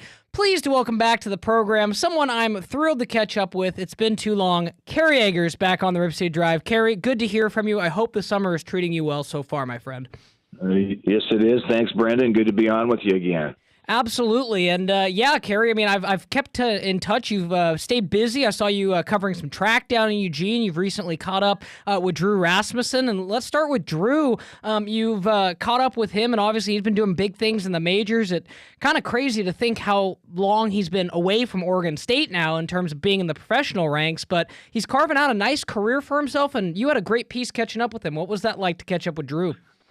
Oh, yeah, great. He's a great kid, as you probably talked to him. He's a really nice kid to talk to. Always, I shouldn't say kid. Heck, he's, 28 now. But you're right. It does seem like it was just yesterday that he was throwing a perfect game, the only perfect game ever in Oregon State history. But he's doing really well. As you know, the Rays are one of the best teams in the American League, and he's the best pitcher. He's the ace. I think he's certainly in the running for the Cy Young Award. He just got named to the All-Star game with the two other Beavers and all on the American League team, as you know, Bazana and Rushman too. So, yeah, Drew is really, if he can stay healthy, and that's been a thing with him in the past, he's gonna continue to have a great career. And speaking of, former Oregon State pitchers, who are making waves in a good way, Kerry, obviously Andrew Moore back as Oregon State pitching coach. I love that move. What was your reaction to Mitch Canham bringing home a native Oregonian and someone who knows that program as well as anybody? Yeah, I mean, I think that's a part of it, but I think I think the main thing, Brendan, is he just had great respect for Andrew's ability to know the pitching game. And Andrew is the AAA for the Guardians, a AAA pitching coach in Columbus, had good experience in just his brief coaching career. And of course, he made it up to the bigs. And you're right, he does have he's a great familiarity with Mitch. Mitch actually coached him in the minor leagues, and so they have a history together, and he has a history with Oregon State. I think he'll be an excellent pitching coach. Rich Dorman, though, it must be said that he is one of the best in the country, and it's a big loss for the Beavers. Yeah, that was kind of my next question, was following up. Obviously, looking at the situation, and I think it's simple economics, Kerry. You're talking about probably what Florida was able to put down, probably. I would just pure guessing say was larger than what he was making at Oregon State, and other considerations as well. And, I wish him all the best. But again, Oregon State's also still a top-tier program that should attract, top-tier coaching talent. And I think it's entirely possible that Andrew Moore could end up being a pretty good one for the Beavs. We'll see how it all shakes out, but I like him. Yep, I agree. Yeah, with Rich, SEC, of course, the recruiting ground there in Florida, the weather, as you said, the money, all those things, I'm sure. It was hard for him to pass up. I know Rich enjoyed. Rich was also a native Oregonian, a Medford guy, but this was a chance for him to further his career, and I don't think anybody in the Oregon State program begrudges him. Yeah, no, and considering, too, that, he and Canham had gone back, a while, and I'm sure throughout, the success of the Beavers, Omaha, super regional runs, what have you, I'm sure, Rich had gotten calls before and maybe, chose to stay at Oregon State, and this was the opportunity. So I certainly wish him the best, because all my conversations with him were great and genuine. But again, now it's Andrew Moore's show, and I'm very curious to see what he can do, kind of bringing in some of his pro coaching aspects to the college game, and ultimately how he'll kind of adjust to the college recruiting landscape, Kerry. Yeah, that's going to be a big factor for Andrew. And frankly, their cupboard's a little bare right now, and they've got a couple of transfers coming in. I'm sure they'll have more. They've got a couple of good incoming freshmen coming in, but they'll have to redo their entire rotation, and it's going to be a struggle maybe that first year. As you said, I'll be curious to see what kind of talent he can bring in for next season. Specifically, how tough was it to lose Trey Morris to Florida with Dorman after kind of that week or so period postseason where a lot of people are kind of penciling him in as maybe next season's ace? Brutal. And it surprised me a little bit, but on the other hand, now he gets to go down to an SEC school and get a little more exposure. And, what you said is correct. Oregon State still has a premier program, and there's going to be some good kids back in a position, in several position player positions. So they're not going to be a terrible team next year, but I think the pitching part of it is going to be a little bit of a struggle, and I hope that he's going to be able to get some guys that can fill Trey Morris's, because that Morris's are one of the best freshmen they've ever had at Oregon State in the pitching department. Certainly, and I think he caught a lot of eyes, even more so maybe those who didn't follow the whole season, Kerry, those who were able to, see him pitch in the postseason, and, there were obviously a lot of things to like there, and, Oregon State has had kind of a reload, not rebuild mentality, but, the reality was, they had a solid pitching staff this year, and the offense wasn't as good as it needed to be in the postseason, and now we're going to be pivoting to next year where, maybe you need the offense to be a little bit better because the pitching might not be as elite, I think what you say is correct, and they have that potential with about 5 or 6 guys coming back, and Mason Pike will be playing a position, I'm going to guess, in the outfield, and that kid is a tremendous talent, ability-wise, that I think you'll see him step up and play a key role for him. Catching up with the Dean of Portland Sports, Kerry Eggers here on the Rip City Drive. Kerry, appreciate your time. Let's stick in the Beaver sphere before we switch gears. I get your thought on some Blazers things. It's, I don't want to wish away the summer, but the reality is we're like a month away or so from fall camp starting, and it seems like just yesterday, Jamarcus Shepard was getting introduced. Just yesterday we were doing spring football, and now we're getting real close to the start of this next season. And, overall, I'm just kind of curious, just your general thoughts as they kind of begin this, new Pac-12, new head coach, a lot of new for this Beaver football team this year, Kerry. Yeah, you could just paint one big question mark, really, Brendan, because the enthusiasm that Jamarcus has is contagious, and I think everybody is within the program is very optimistic. I'm kind of looking at the schedule and thinking of it this way, see what you think. Houston and Texas Tech are going to be losses. Yep. They're going to start 0-2. And they should have 2. Montana and Texas El Paso should be wins. So you're 2-2 there. Now you've got 8 other games, and all of those should or could or should be competitive. And I think if the Beavers can win 4 of those and go 6-6, I think you could call that a successful first season for Shepard, and that should be possible. And maybe I'm underselling it, but I just think that it's going to be a bit of a struggle. They've got some good teams on their schedule, and it's not going to be an easy road the first year. Yeah, no, I think we are simpatico, Kerry. That's why I love talking to you, because we see things a lot of the same way, and I couldn't agree more. I think very much kind of like what Washington State did this last year, where, it was kind of considered a success for them, to go 6-6 in Jimmy Rogers' first season before he ultimately moved on, but very similar kind of situation. And I think, we don't exactly know how good a bunch of teams are. There's several 50-50 games on the schedule. I'm with you. I think the first 2 weeks are going to be tough. Maybe Houston less so, but even Texas Tech without Brennan Sorsby is still going to be a really good team coming in, probably the best team to come into Reese or non-conference since Wisconsin back in 2012, if I were to guess right off the bat. So challenging, but, like to your point, Kerry, you said big question marks. I think the Beavers could have a decent defense this year. My questions are with this team's offensive line and with general playmakers and that quarterback. I don't know what to expect from Malik Murphy, Braden Atkinson, Brady Jones, and the offensive line was missing some pieces. I mean, you were at the spring game and you heard Jamarcus Shepard after as well as I. He was upset after the spring game with the offensive line, and that's the last time we saw them go.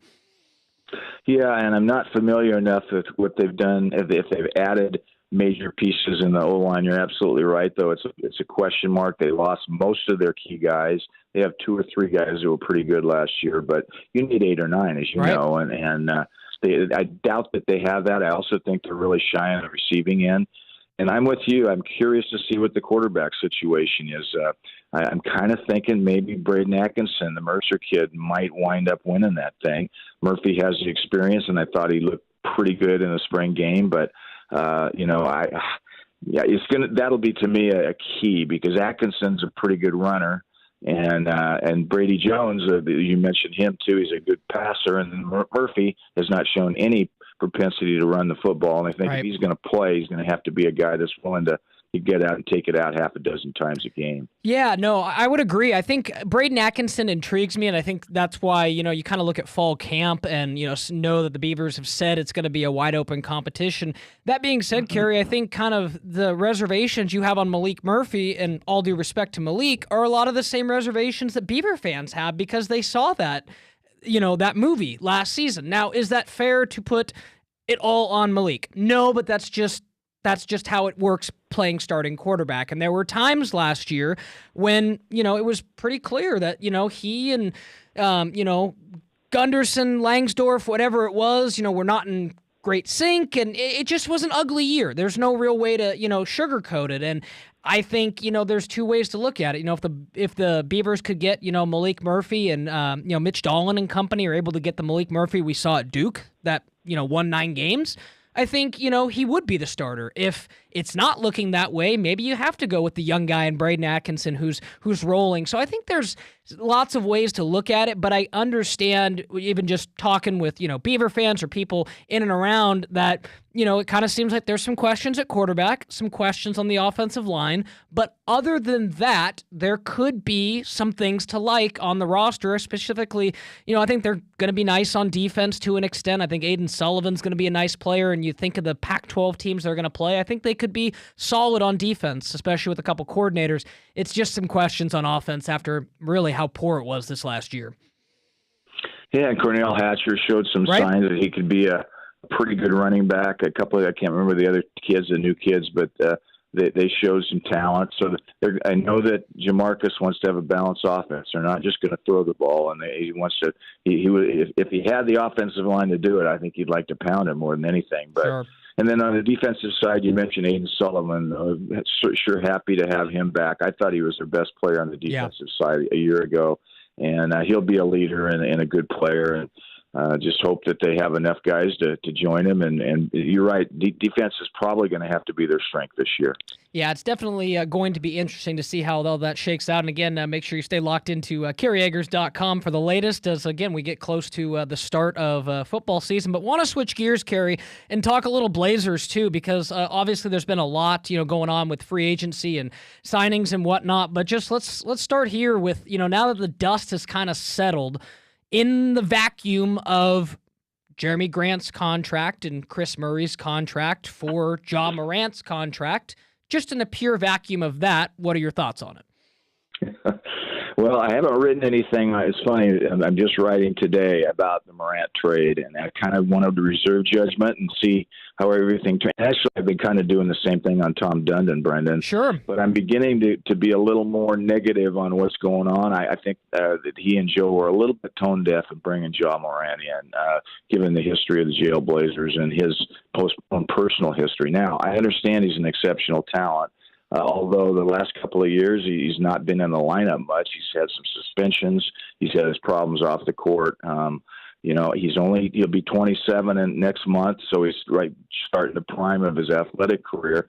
But the other thing that I don't understand is they've got so many guards. They must have another deal in place, because you can't go in there with those 5 guys, Lillard and Holiday and Morant and Henderson and then Shaedon Sharpe, and expect all of them to get enough minutes. You just can't. So what do they do with that? I'd like to see him bring a power forward. How about a Buck Williams? Would that help at all? Yeah, no. I mean, it's very curious, because I kind of look very much like you, Kerry. Obviously everybody had an opinion when this trade dropped, and I look at it purely in the vacuum of, are the Blazers a more talented team after than before? They're unbalanced and a little unorthodox, not even a little, unorthodox with how it is, but I still firmly believe that if Ja Morant is, the player that I think he still could be, yeah, there could be some upside there. And you're very clearly, you mentioned Tom Dundon. We know Dundon's business background. Does this not scream buying a distressed asset? Right? And, what goes with those kind of things. So again, he's a businessman, and I've kind of said that, throughout that, I kind of want to see how it all, shakes out. And, then, you kind of add in, the Blazers making some free agent moves too. And I think if we just assume, Kerry, and again, to your point, I would like to see them balance out the roster too. Somebody like Trey Murphy intrigues me. Maybe there's some other guys out there as well, but let's just say for the sake of argument, they, run this roster as we see now into camp and, are very guard heavy. How big was it to get Robert Williams back? And how big is it going to be for him to stay healthy, to have, someone else besides Klingon in that front court? Because honestly, that's the move that I think I've loved the most, was getting Rob Will back if he can stay healthy. Good signing, no question about it. I was a little surprised, but I would think that that's a very good sign that they'll have some fortitude in them in the middle besides Klingman, and Williams played better this year than I thought he would. I knew he was a pretty good player in Boston, but of course his first year in Portland he was mostly hurt, and they had him on a minutes restriction this past year, but he has a lot more in his game than I thought he did. He's not a great shooter, but he does just about everything else. Good rebounder, excellent defensive player. Seems like he's a smart player.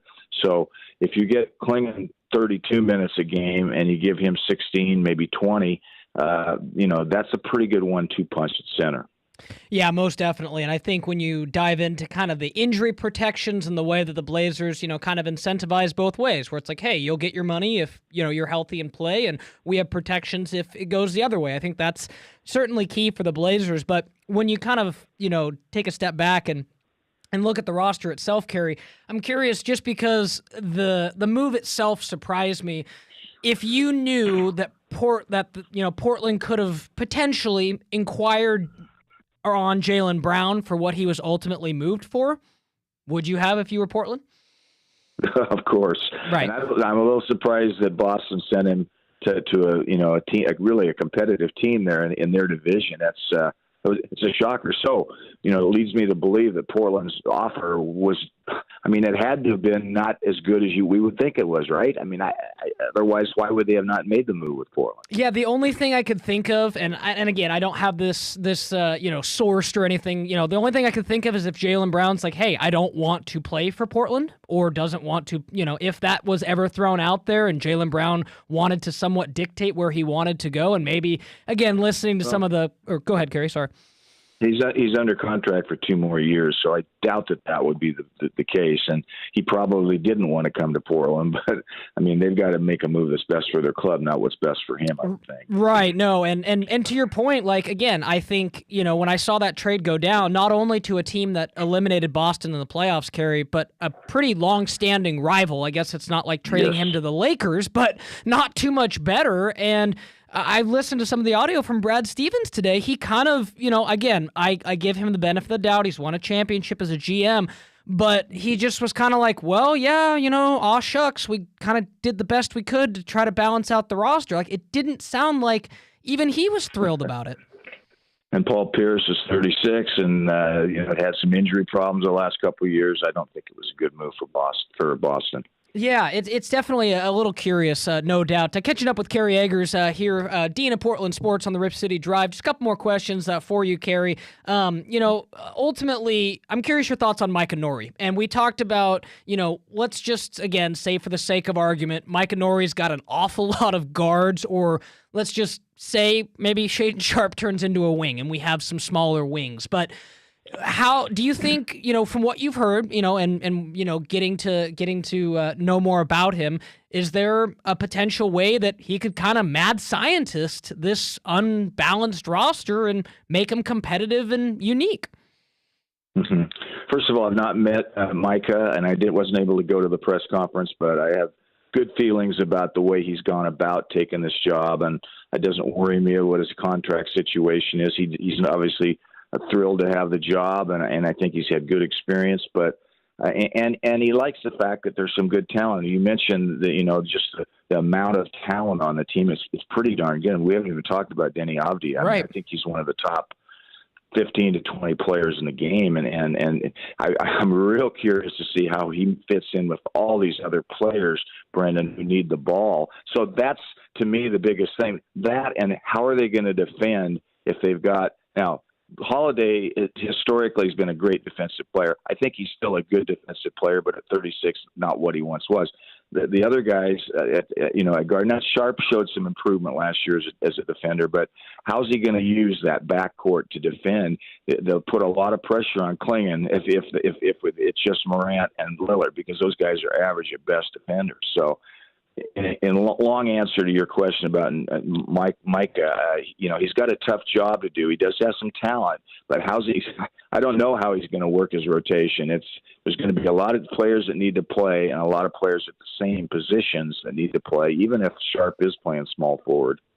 Yeah, it's definitely curious because you're kind of, putting the pieces around, and to your point, Carrie, like as I'm kind of slotting things in, it's like, oh, can a 36-year-old Drew Holiday play the 3? And we're asking him to do that. Like that's probably like let's say they ran the roster through. That would probably be some minutes where he'd play some wing or Shaden Sharp or Denny Avdia.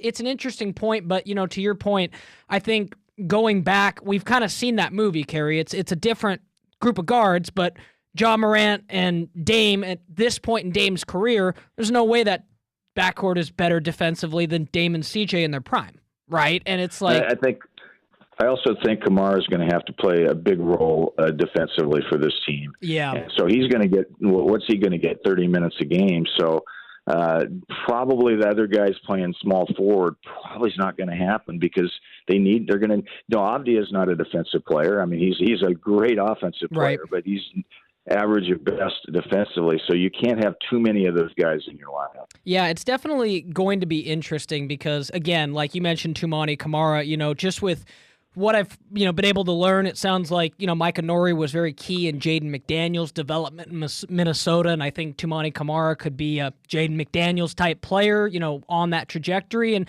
we'll kind of see. But I'm kind of with you. I think the roster balance trade option still needs to be in the back pocket, especially when you consider that Portland has a lot of draft capital, Carrie. Like, they still seem to have the ability to make a move because you look at this Ja Morant deal, they didn't give up any draft capital. So that's all still hanging around for whenever that next big move could be, potentially. Couldn't agree with you more. That's why I think there may still be one more deal out there. Nick, you're right. I think they have 3 of the Bucks picks. I mean, those are good picks. They could certainly part with 1 or even 2 of those for the right person. And to me, it's got to be a 4 type player. Yeah, no, I couldn't agree more. And it's going to be interesting to kind of continue to see what the Blazers do and how it comes together. But that's been the latest happenings for the Trailblazers. And Carrie, I certainly appreciate the time. As always, it's great to catch up with you, my friend. I hope the summer's been going well for you, and look forward to talking again soon. Thanks, Brandon. Thanks for having me on. Kerry Eggers, you can read him at kerryeggers.com. Kerry is the best. I think I've told you guys the story back in the day where, like, I was the, 18-year-old, wide-eyed, loud, annoying, maybe, kid in the Oregon State media scrums. And Kerry was always just the nicest guy, man. And I'll never forget that. Kerry, treated me like an adult when I was very much a kid in that business and gave me some great pointers along the way. And I will always be appreciative and glad to call Kerry not only a colleague, but a friend. And looking forward to sitting next to him at Reser Stadium once again this fall. We'll go ahead and take a quick break here on the Rip City Drive. When we come back, we'll be resetting and recapping this hour and then looking ahead to the 5 o'clock hour. You guys got to hear my crazy story from last Tuesday. And then we got to catch up with Travis Demers, the voice of your Trailblazers on the Rip City Drive.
And we're back here on the Rip City Drive. Brendan Slaughter here with you guys. Hope everyone's having a great Tuesday so far. Big shout out to the Dean of Portland Sports, Kerry Eggers, for joining us last segment. Was some great conversation with Kerry, talking a little bit about everything from the Beavers to John Morant to the Blazers, and, a lot to like. And, obviously Kerry is, definitely in the camp that thinks the Blazers, need to make, additional moves. And I think the logic, conventional thinking, it certainly goes with that theory. Now, could the Blazers try to zag when the NBA is zigging and do something completely different and see how it works? I mean, hey, you can't deny that it's at least probably going to be exciting, right? So we'll see what happens with the Blazers to come. But again, like I mentioned before, and I mentioned on the Rip City Drive, there has been so much said about Tom Dundon, and it's to the point now where it's just kind of ad nauseum to me, and it's this is what I can rely on and what I can appeal with. Tom Dundon is someone who likes to succeed, right? You don't get to be a billionaire without being successful, right? And it was a couple weeks ago I watched him, hoist a Stanley Cup. Now, logic would say, hey, you're going to appeal to someone's ego. He just held the Stanley Cup. You don't think now with his new NBA team he wants to do whatever it's going to take to try to get a championship to Portland? And that's, I think, all Portland fans could ask. I mean, it is what it is. I'm not going to get in the weeds of everything else, but that's kind of how I take him, is at face value. And, I think, sure, he's a businessman. He's going to do what's best for his businesses. And, that's reality. That's life. And, it doesn't quite bother me, and I'm not quite as up in arms as many other people are. I think it's a new way of things, and whether, those of us at home who have had jobs where new bosses come in, are the transitions always smooth? No, it's rocky, and you're going to have some things. And, again, like I mentioned to you guys earlier about 4th of July and spending time with my family. I'm sitting there talking about the John Morant trade with my middle brother, Brogan, who's 20, and then I have my younger brother, Braden, who's just about 18, who was also there too. And we're sitting there talking about the John Morant trade, and I'm like, I kind of like this trade. It's unconventional, but it's, like I mentioned with Kerry, Portland's owner is a businessman. To me, this is buying a distressed asset, on the low, and then from that, looking to get the best out of him moving forward. And I think that's, ROI, return on investment, all those things. Again, I think he's a very smart person. Now, again, all the other aspects of it, the potential, the deal, the arena deal, all this stuff, I think it just is what it is. The city of Portland needs to get it done. It needs to happen. Or we're going to all look back in years and be like, hey, look, I wonder what happened. So, the complaining, the this, the that, if it is what it is, there needs to be an NBA team in Portland. The city needs to do whatever it takes to get them to stay.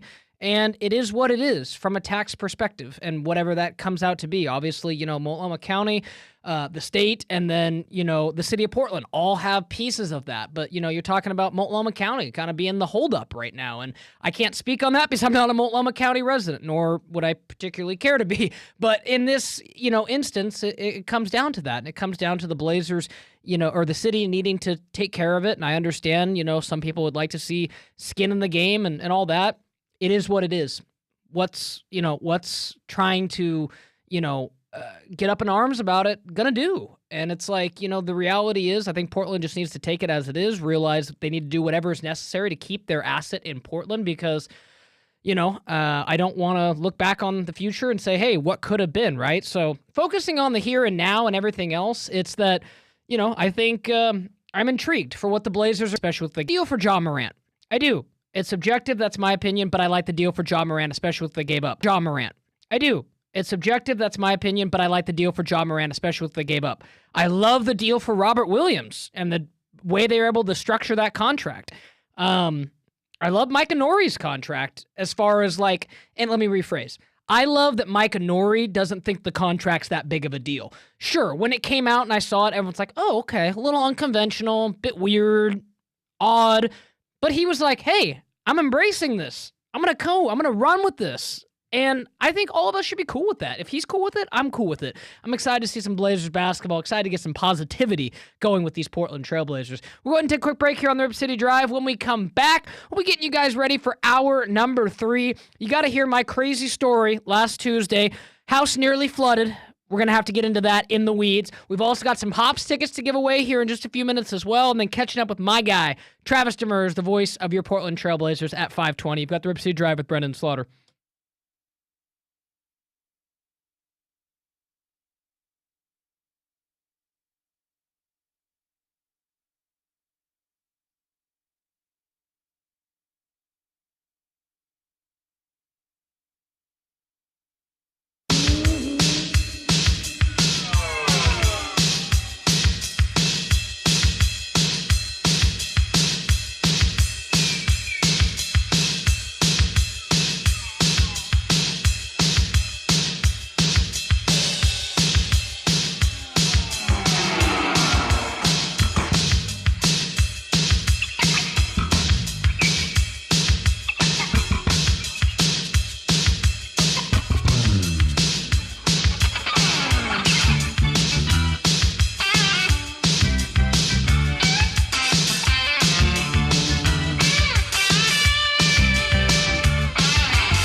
What's good, Rip City? Brendan Slaughter here for the Rip City Drive. Cleveland's Donovan Mitchell has agreed to a 4-year, $273 million max extension, a player option for the final season, and a full trade kicker as Mitchell further puts his roots down in Cleveland.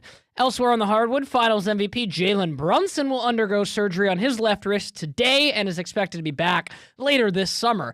And over in World Cup action, the U.S. men's team fell to Belgium 4-1, ending their cup action. Coming up on the Rip City Drive, we're going to be catching up with the voice of the Trailblazers, Travis Demers, talking Blazers, talking TV. What else?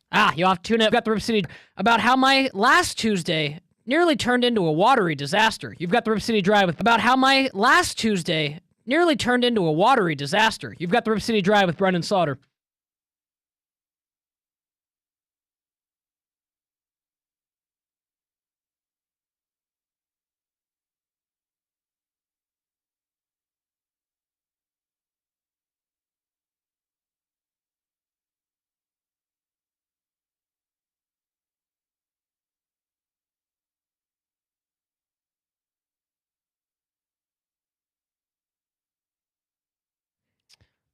Alrighty, folks, welcome you back. Welcome you back into the Rip City Drive. Brendan Slaughter here with you guys. Hope everyone's having a great day so far.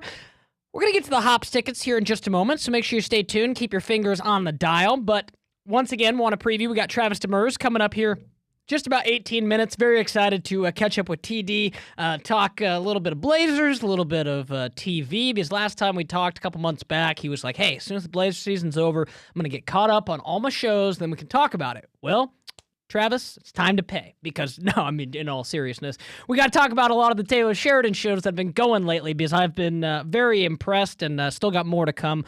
So that's going to be coming up here in just a few minutes. Obviously, big shout out to Keith Smith back in hour number 1 and hour number 2 with Kerry Eggers. Lots of fun going on in those conversations as well. Appreciate the conversation. But let's go ahead and give away our Hops tickets now. And got to go ahead and make sure I got the date correctly. So yes, we have a 4-pack of tickets to give away versus Vancouver on July 24th. So call now, 503-248-0620. My man Mike Shacker hook you up. 503-248-0620. We will take caller number 4. Caller number 4, you get Hops tickets. You want to go down to Hillsborough Hops Ballpark, check out the Hops as they take on the Vancouver Canadians coming up here in just a couple weeks. Call now, 503-248-0620. In my most Chad voice, I want to send you to a Hops game. So yes, give us a call now, 503-248-0620. We'll go ahead and get you hooked up there. But back to the beat, and I got to tell you guys about my story. And what a difference a week makes, right? Because, man, I tell you, the last Tuesday that I had was probably up there with one of the worst days I've had recently. And you might be saying, Brendan, where are you going with this? Well, so last Tuesday, just started off like a normal day, had some errands to do, what have you, and I decided I was going to take my mom to lunch, and before I came back and was scheduled to work the Rip City Drive with Chad, the Hops game that night, and it was just going to be a pretty easy day.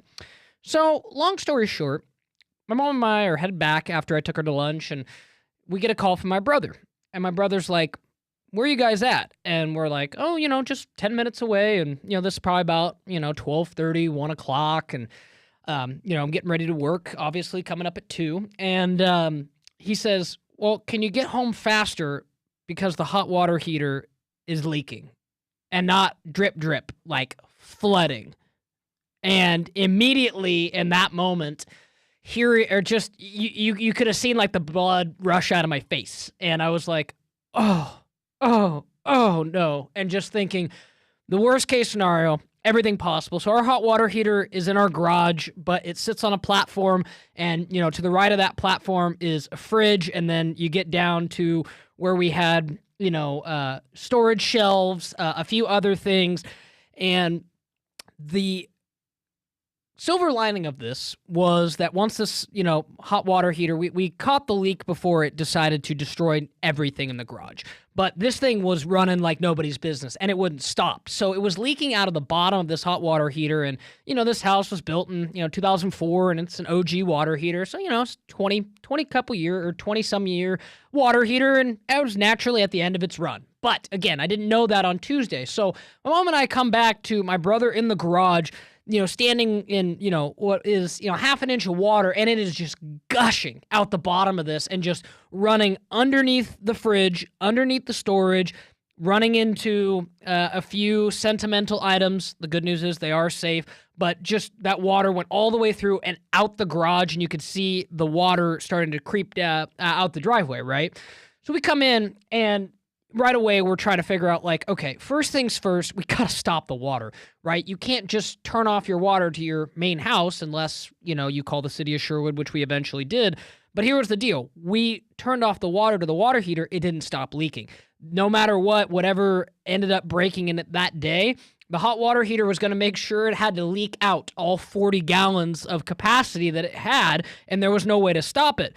So the only way to eventually just get the leak to stop even in process was to turn off the water to the house. So then this is about 1:45. We got no water to our house. The water is leaking in the garage. My brother's got a Homer's, Home Depot bucket just trying to catch this water that's coming out of the hot water heater. And I'm like, it's like just about 2 o'clock. I'm like, okay, I got to call Chad. So I call Chad. I'm like, Chad, my garage is flooding. I don't have water right now. My garage is flooding, and I really need to take care of this. And, we worked out, a great arrangement. Shout out to my producer, Mike Shacker, who was able to save me quite literally, and got the show going. He was able to help me for the rest of the evening, and I was able to get my garage cleaned out. But so then at this point, I forgot to tell you something. What's that? You owe me a Jamba Juice smoothie for filling in for you last week. I can arrange that. Because I had a coupon that expired that day that I got after Michael Holton got his free throws. Oh, okay. Yeah. I was going to use it that day, but and I ruined it. I was out running errands when you called me. That's one of the errands I was unable to run because I came straight to the studio to help you out. Okay, that can be arranged. That can be arranged because, I tell you, folks, it's kind of like, there are a few things in your life that you just kind of learn are necessities. And I've had, some things go awry at the house. I think I told you last summer where my fridge was on the fritz and, had an oven that's had, up and down problems. But the two that have really hit me are a dishwasher, which we had go bad not too long ago as well. And, had to replace that. But you don't realize how much you use hot water. Because at first you're like, okay, how long could we make it without a hot water heater if needed? That was not an option for us because the hot water heater, it couldn't be shut off from the water. It was going to leak when the water was onto the house. So at that point, we're like, okay, we have to get a new hot water heater today and call someone today to have this dealt with. And here I am in my garage, water on the ground, trying to figure this out, trying to, also, get in touch with Shaq and be like, hey, can you help me out here? Because we got to get this new water heater in.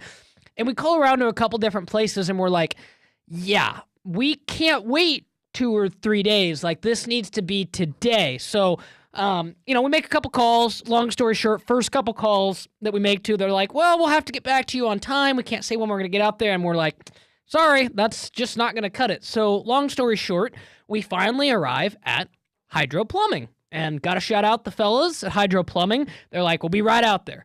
And again, I'll just say this. For those of you who have not gone through this, new hot water heater is, nice little chunk of change. And, we kind of knew that was going to be what it was coming in, but the fact of the matter is we're like, hey, we want to be able to take a shower tonight. We want to be able to, have water in our house. Because again, this whole time we're getting them to come and set up the new hot water heater.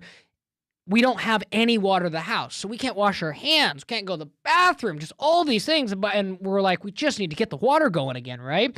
So long story short, they come in, they, at first they're like, hey, we'll look at it. They look at it for 3 seconds, and not saying this in a bad way, but they're like, she's fried. And again, considering this was an OG water heater that was built when the house was built, I don't imagine hot water heaters today make it 20, 25, 30 years. You know, I think the warranty we got on ours is like 6 to 7. That seems to be pretty accurate, right? I wonder if a hot water heater is kind of like what they say back in the day, how like there is, I believe it's at my dad's house, there's a fridge from when my dad was a kid and, you know, he's middle-aged now, that is still running like a champ, and yet nowadays you have brand new fridges that will kick the bucket after, 6 to 7 years. That whole theory of things were made better back in the day. But yeah, I mean, it was honestly one of the craziest things I had experienced. And thankfully, again, no one was hurt.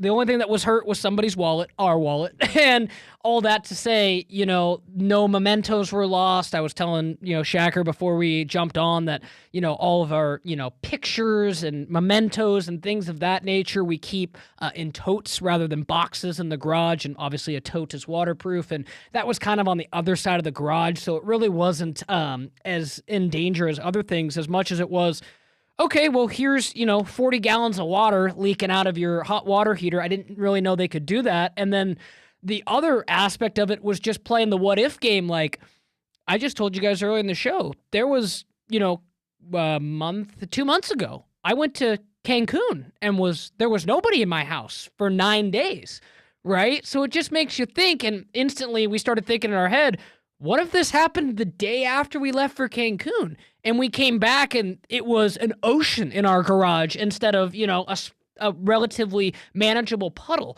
So, man, it just, you have those moments where you're just kind of like absolute razor thin margins. And, I don't really know how a hot water heater, it's funny because I was telling the guys at Hydro. And again, if you ever in a pinch, they were very quick for me. But I was asking him afterwards, I'm like, how did it work that I took a shower that morning, as did my brother, as did my mom? And it's like, how do you take a shower that morning and everything was fine, and then just 2 hours later it just, kicks the bucket, and he's, just age, wear and tear, what have you, and that's all the lovely thing of being a homeowner and all the things that go along with that. But yeah, it was, like I said, this Tuesday, much better than my last Tuesday. And I'll have to tell you, folks, it was a doozy to come home and just see water leaking and then having no way to stop said leak, right? I mean, I've had, heard stories of people who have had, washers leak or what have you. And it's the same kind of principle of where it's like, or,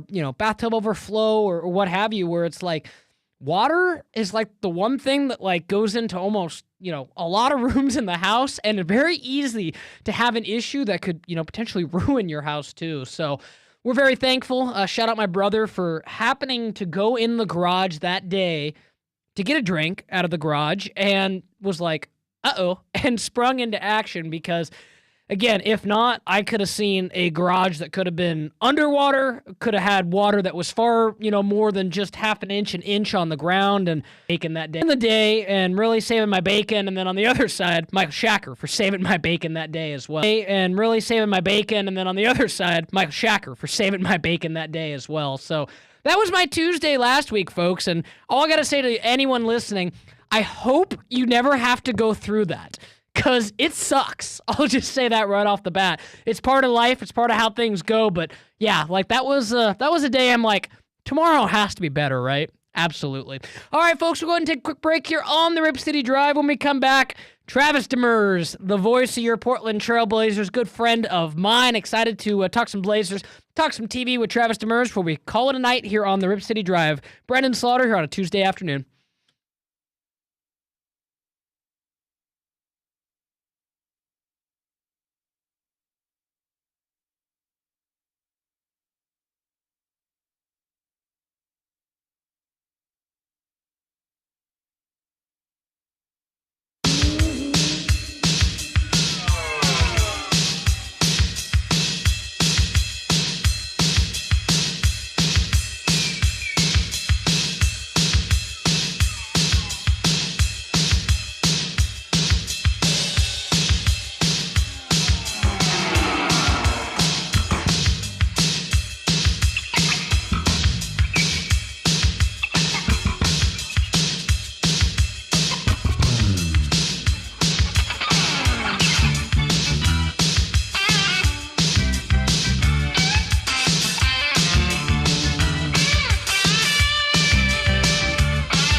Welcoming you back into the Rip City Drive here on a Tuesday afternoon. Brendan Slaughter here with y'all.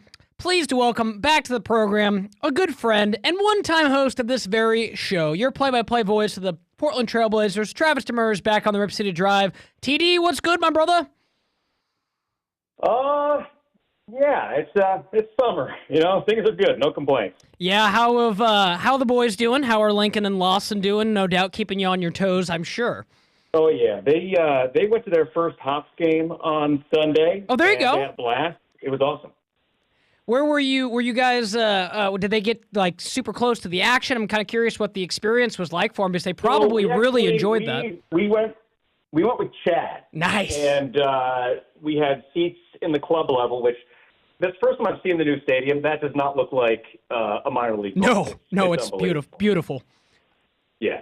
So we walked a few innings, and then they wanted to go out to the playground, so we went out to the playground behind right field, and then, got some ice cream, and then we went up and hung out in the radio booth. We thought we were going to be there for, a half inning, but it was the longest inning ever, and so we were in there for like 45 minutes, and then sat back in our seats for the rest of the game. They had a great time. It was awesome. Oh man, that's good to hear. And honestly, I'm meaning to get out there myself because I've heard the same thing. I mean, when I believe it was their first game of the year or second game, pretty close to the beginning of the year, TD, and they had the game on the Blazers channel, right? The local channel on TV, and you're looking at the backdrop, like behind, the camera that's looking, at the back of the picture towards home plate, and you're like, wow, this looks like a really nice stadium you would like see on TV at like, an elite college program, down in the South, or, a really nice minor league stadium. So yeah, it's flawless. It's awesome. I want to get out there. Yeah, they did an incredible job with it. But it's obviously been good, and we'll get to it a little bit later, Travis. But talking a little Blazers, we got some things to catch up on now that some things have happened. Sure. The dust has settled, what have you. So now that the dust has settled a little bit, I want to get your thoughts on the Ja Morant trade, because it seems like it's been, and I've talked to two people today who had two varying opinions on that trade, from Keith Smith to Kerry Eggers. I'm curious where you land on it, Travis, because I kind of want to drop my thoughts and see where we are as well. Yeah, that was as surprising a move as I think I've seen the Blazers have in my 20-plus years covering the team. I mean, you know how we've heard, all the stuff we heard, into the offseason, right? Jaylen Brown, Trey Murphy. Like, okay, but Ja Morant was never on anybody's radar whatsoever. Obviously, the Grizzlies were trying to move him.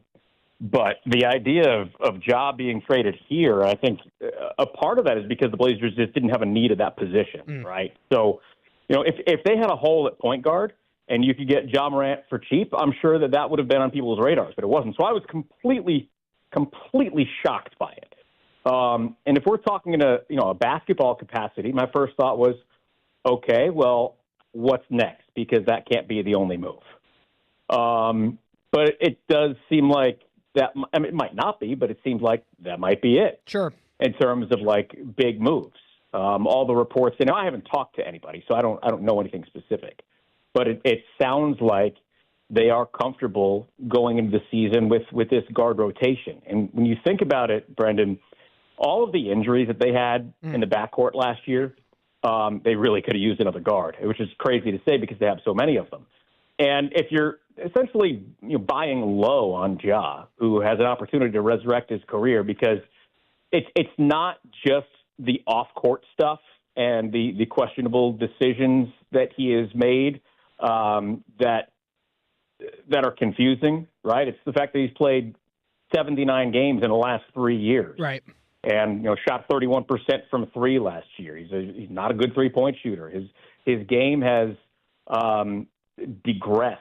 regressed since, he had his all-star season. And it's not just a one-year sample. We're talking about a 3-year sample.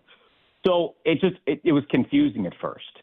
But the more that I think about it and the more that I hear other people's opinions about it, what stands out to me, and I do believe this to be true, that of that group of guards, we'll take the 5 guards, right? Ja, Dame, Drew, Scoot, Shaedon. 2 of those 5 can only play one of the 2 guard positions. Ja's a point guard. You're not going to put him at 2 guard. Right. Shaedon Sharpe, is a 2 guard, maybe put him a little small forward, but he's never going to play point guard. The other 3 guys can all play both positions. Right.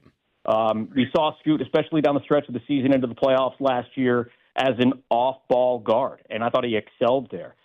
At Dame's age with his usage, having him be an off-ball guard at times makes a lot of sense, and Drew Holiday can definitely play both positions. So, you need to have versatility. You need to have some of that stuff, and considering injuries and the fact that, that this team is not, quote, complete, I think there is a high success probability if Ja Morant can become close to the same player. I'm not saying he's going to be that guy, but close to the same player that he was. Yeah, no, I think there's definitely a lot to unpack. Again, catching up with Travis Demers here on the Rip City Drive, and just my thought on it too was this, TD. Obviously, very much like you, Ja Morant was not the player we were looking for, even hypothetically throwing out there. And I would like to think that if somebody said, "Oh yeah, I know the Blazers are going to trade for Ja Morant," I'd call him a liar because it was that out of left field. And there's no way. I would never have guessed that at all. Right. And for what it's worth, I do think, sometimes, and that's how Portland operates, right? It's not the player that they're linked to publicly, and it turns out to be something different. And I'll just say this, like I said, polarizing. I've seen Blazer fans that have been thrilled with it. I've seen Blazer fans that have, gone the other way with it. And with, just my take on it is this, in a pure basketball vacuum, and that's hoping that, Ja Morant can, be a better person off the court and, respectfully be grown up and do that part. And then the basketball part of it, you were already on the money, the rough money with Jeremy Grant's contract anyway. Yeah. And it's like, we know that Chris Murray was not going to figure into the future massively. And if you can trade an aging Jeremy Grant for a player that has all-star upside, I get that move in a vacuum, and I like it. Is it a little unbalanced with the roster? Sure. But that's Mike and Nori's issue to figure out, right, TD? Yep. Yeah, I completely agree with everything that you just said. Chris Murray is a role player. I loved Chris. Great human being. There are some things that he really did well, but he's a role player, right? Role players in general are expendable. The one thing that Jeremy Grant did infinitely better than Ja Morant does is shoot. Yep. Grant's been essentially a 40% three-point shooter at the Blazers. Right. Ja Morant has been a terrible three-point shooter. And to your point about him being growing up, has he done some stupid stuff? Yeah. He's never been arrested. Right. He's done some things that you might look at and be like, what is this guy doing? You might question some of the things that he does. But he's not gotten himself in real trouble, just like in terms of, trouble with the league because he's an idiot and he can't stop doing things that they tell him to do. I've heard some things behind the scenes about him that I don't want to share, but they are positive. And there's a possibility that that's really good. But also, you mentioned the word grown up. When has he ever had a grown up in the locker room around him in Memphis? The closest thing, the Grizzlies knew that, so they traded for Marcus Smart. Yeah, that makes a lot of sense. Right. Well, now he has Damian Lillard and Drew Holiday, and there is more of a veteran presence around him. I think that is going to help him immensely. Yeah, I certainly agree because you to your point, you talk about the young Grizzlies, that he was in, and the situation being what it was, and again, Travis, I think you put it pretty bluntly and correctly, where it's not like we have to keep things in perspective with this, and it's where there's some things that were not great, his contract. Detrimental to the team, the couple firearm thing. It's yes, but to your point, was he arrested? Is he, a predator? So there's a line, and I think it comes down to there's just I think a lot of people who have a lot of opinions on it, but in a pure basketball move, that's where I'm getting at here. Is I see the upside, and considering that the Blazers, I when I saw that tweet, Travis, the one thing that surprised me the most. 0 draft picks attached, not even a second. Well, it tells you the Grizzlies really wanted to get off of his contract. And if you look at the Grizzlies team that went to the playoffs a couple of years ago, all the key players from that team are gone, all of them. So, they are really trying to just scrap everything and start over. And yes, to your point with the off-court stuff, he's not a criminal. He's just been a dumbass. And that's something that you hope can be fixed. Right. And again, being around the right people makes a difference. So you would hope that is something there that changes. Is there a chance that this is a terrible move on the floor and it doesn't work out at all? Yeah, of course there is. But again, you're buying low with a guy who has been an all-star. And granted, it's been a while, but he's been an all-star and has that capability. And you have a chance of really hitting a home run here. Catching up with Travis Devers, the voice of the Portland Trailblazers. Appreciate the time, TD, and a couple other Blazer things we got to hit on. Following that, a couple free agent signings that I loved. And first off was Robert Williams III. And getting Rob Will back, especially after how impactful he was, particularly in the postseason, the Blazers, and he finally figured out, the best way to keep him healthy, which I think was awesome too. And I think when you look at the deal, TD, it looks like there's kind of some loyalty on both sides and kind of a, if you stay healthy, you're going to get your money. If you don't stay healthy, we have protections. And I think it's kind of like a one hand washes the other. And I love that deal for Portland and for Rob Will. I do too, because it's, the money that he, according to all the reports, that the money that he was looking for is basically what he got, right? And he was so impactful for this team last year.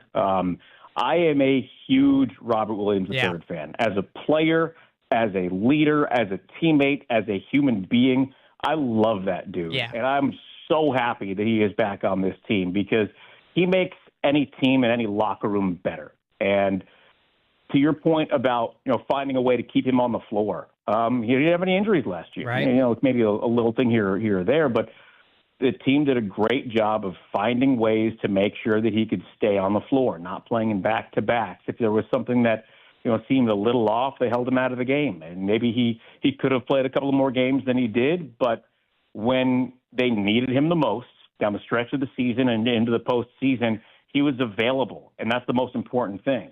Does it matter if he misses the second game of a back-to-back in January?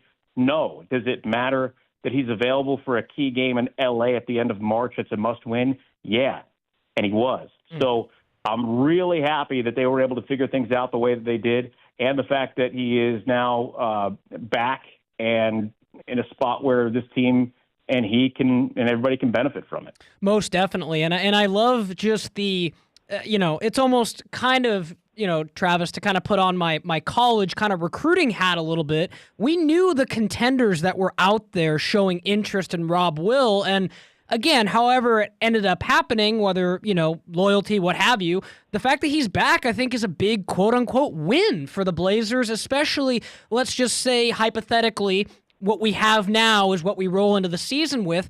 Having Rob Will behind Klingin and allowing young Hansen to continue to develop at a slower pace, I think is really the only way that you could, in theory, be like, hey, we're going to try this unorthodox guard-heavy roster, and we got a couple great guys in the middle, and let's do it.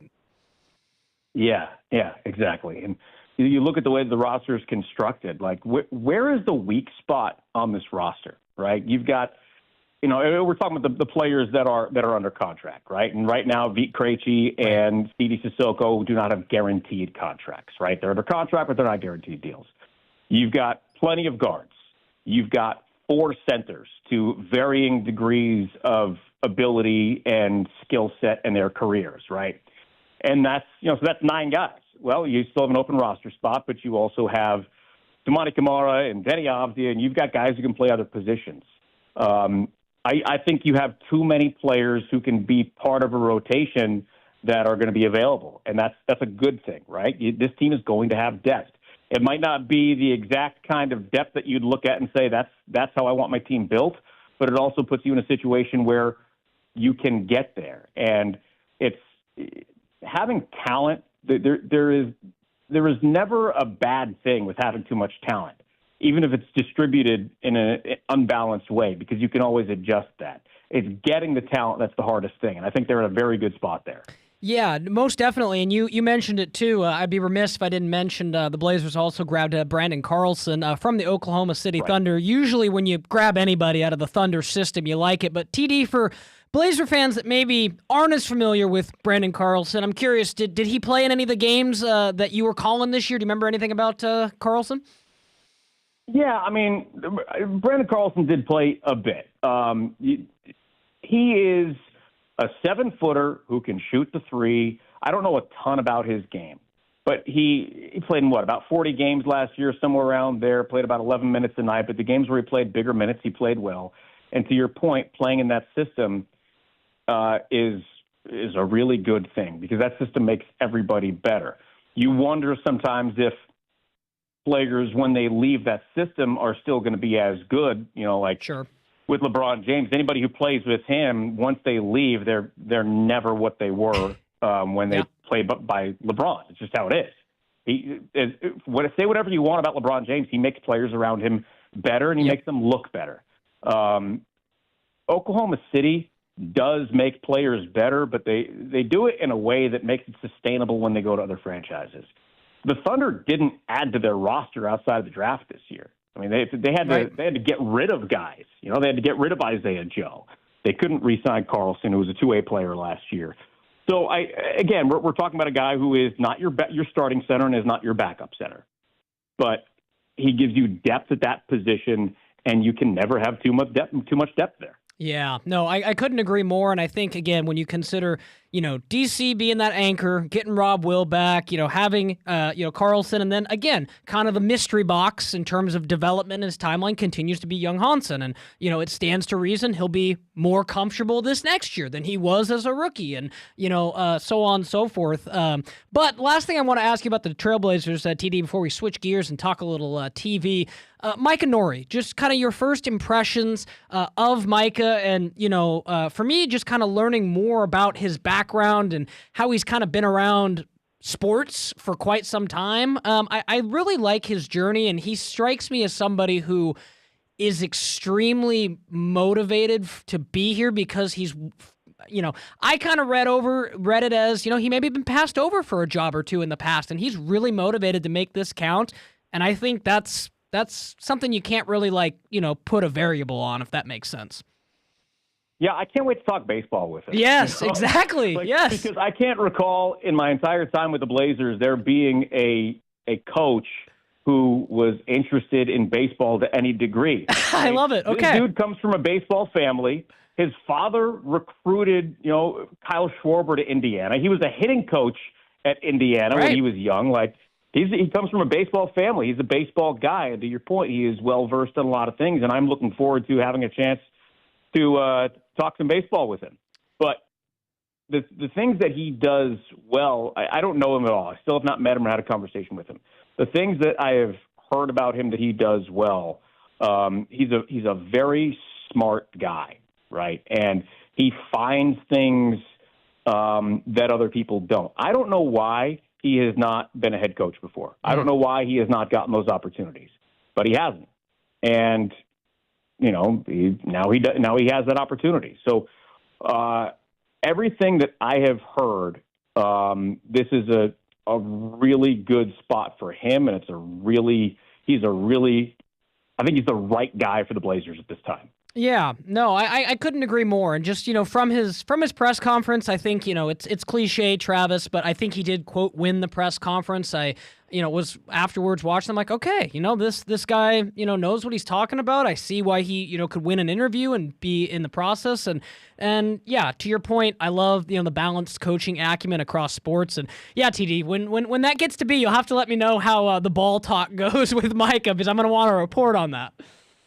Yeah, it's very possible that he could just say to me, yeah, I don't really watch baseball anymore. Like, oh, okay. Strike one. No, I think that could happen. We'll see. Yeah, I think you'll find a good middle ground there, TD. But, as always, we got to give the people what they came to hear for. And that's when you and I link up. We got to talk TV. So, gosh, I was looking back, and it had been since, I think it was before the Blazers played that key final game against the Clippers was the last time I was filling in for Chad and hosting and had you on. That long ago? Yeah, crazy, right? Time flies. And I'm like, okay, so that was the last time I talked to Travis, and you were telling me at the time you were waiting for the season to get over to get into Marshalls and get into a couple of the other shows. What's the status of your TV watching, TD? Where are you at? I have seen all of Marshall's. I have not started Dutton Ranch. So Okay. that's where I'm at with those. Okay, what were your thoughts on Marshalls as a whole, and then I'll maybe give you some teasers for Dutton Ranch because I just finished that the other day. So the thing with Marshalls going into you have to understand what something is, right? And yes, it's the same character. It's Casey. You're moving on to another show, but it's network television, and it's not Paramount Plus. It's not cable. It's network television. So there are some things that are going to be a little bit different. So there were some things about it that were very clearly network television, and it didn't have the same punch in some ways. I thought that I enjoyed it. Okay, I'm looking forward to season 2. I enjoyed every episode, but it was like so unrealistic in terms of how much action there was all the time, every day. Like, it's like, all right, come on. Like, I get it. That's the point of this, and I appreciated the stories and all of that. But it's like, all right, a marshal in Wyoming is not going to have a shootout every single day. Right. It had, and that was one thing that I talked about with my brother. It had, and this was the really easy way to do it, because it was a CBS show, it has a very Law and Order, NCIS feel to it, where it's like, hey, new villain each week, the team gets ready, and here's what we do, and here's how we hang out at the bar afterwards, and yada, yada. Now, that being said, and I don't want to spoil it for anybody, I think the finale was probably the best episode of the series. It sets up incredibly well for a season 2, and I'm intrigued with that. And apparently, that last scene was like, "Are you kidding me?" Yep, again, right? That's all I'll say. Again, you saw it coming though. Like, yes, when they're walking up to the house, and that's all I'll say about that. You saw what was happening. You saw it coming. Yes, and again, from what I heard, TD, it sounds like, and I'm always researching and figuring out what happened. So it was enough of a success that they are going to come back, and it's going to get 22 episodes next season. Oh, nice. So that'll give me something to watch. Yeah. So obviously, Luke Grimes is not, opposed to that. But I will say, and then you go the other way. He's definitely not opposed to it. Exactly, right? But then you go the other way, and I would say in a, roundabout nice way, Travis, Dutton Ranch is more like Yellowstone than Casey was. But if you went into either show expecting them to be Yellowstone, I think you would have been a little disappointed. And that's not to throw shade on these new shows. It's that Yellowstone for, I would say about 3, maybe 4 seasons was one of the best shows on television. And the reality is this, Travis, is Taylor Sheridan does not write Dutton Ranch. He does not write Marshalls. Taylor Sheridan is, obviously preparing for when he leaves the network. So it's kind of interesting to see how they're preparing those shows to be handled in the future by not him. And, the Brendan and me, who's kind of obsessive, can be like, okay, yeah, I could see how TS would have wrote it a little bit differently. That's all. Yeah, and look, Yellowstone was more deliberate. It was slower. It was setting you up for the punch, and you didn't always know when it was coming. Marshalls, you knew when it was coming because it was every episode, all episode, right? I haven't obviously watched Dutton Ranch yet, but to your point, obviously it takes place in Texas, right? Not in Wyoming. Yep. That's all I know about it, and it's a different show. I'm looking forward to seeing it. Yeah. Did the season end yet? Yes. So the finale was this last Friday or whatever it was. So it was only 8 or 9 episodes, one of the two. So it's a little quick. I can start it because I like to wait till they're over so I don't have to stop. But yes, no, it has. Now that it's over, I can watch it. Yeah, it has ended, and again, same kind of thing where I was talking to my brother. Easily, Travis, the last episode, the best. So I'll give it to them. Again, it had some moments where I'm like, where are they maybe going with this? But the last was great, and I'll be very curious to get your thoughts on that. And then it just keeps coming. You sound like one of those really bad reels right now on social media. The last one will blow your mind. Exactly, right? And then the cycle just keeps going because we get Landman coming up in the fall, get Lioness coming back. So this is my kind of TV time right now, brother. I'll tell you that much. Yeah. I will need some stuff to watch at some point. Absolutely. And Travis, well, I appreciate you staying long for sure, and I definitely got to keep us on clock here, so I'll let you run. But my brother, I appreciate you as always. It's always a pleasure to have a conversation and talk some ball and TV. And man, we got to catch up and grab a beer or something one of these days soon. Yeah, you live like a mile away from I know. me. Like, we'll figure it out. We got to figure this out, folks. Appreciate you, man. Love you, TD. All right, guys, that was Travis Demers, the voice of your Portland Trailblazers. You've got the Rip City Drive with Brendan Slaughter. We'll be back right after this.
Rip City Drive with Brendan Slaughter here on Tuesday afternoon. Hope everyone is doing well so far. Chad Doing will be back on the mic tomorrow afternoon, Wednesday. As we continue this week that was, obviously we got some NBA Summer League coming up as well. Trailblazers, the biggest kind of person to keep an eye on is obviously going to be Young Hansen as the Trailblazers Summer League roster was recently released, and we'll see who pops off that roster, but let's not get it twisted, folks. We want to see how Young Hansen is doing, and I'll be very curious to see how he plays. And again, big shout out to our guest today.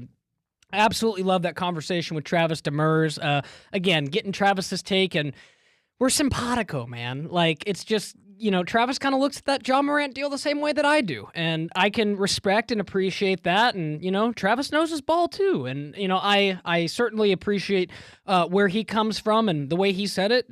John Morant, had some issues, but hey, it's a bank on him being a grown-up, and man, I throw John Morant into a locker room with Damian Lillard and Drew Holiday, and all of a sudden, I got a feeling, no more funky business is going to be going on. So that was great with Travis Demers, and then obviously shout out to Kerry Eggers. Some great stuff with Kerry. As I mentioned, Kerry and I go way back, and man, this is going to be yet another football season that Kerry and I are down in Corvallis, sitting next to each other, so certainly looking forward to that as well. Some early thoughts on Jamarcus Shepard and the Oregon State football team.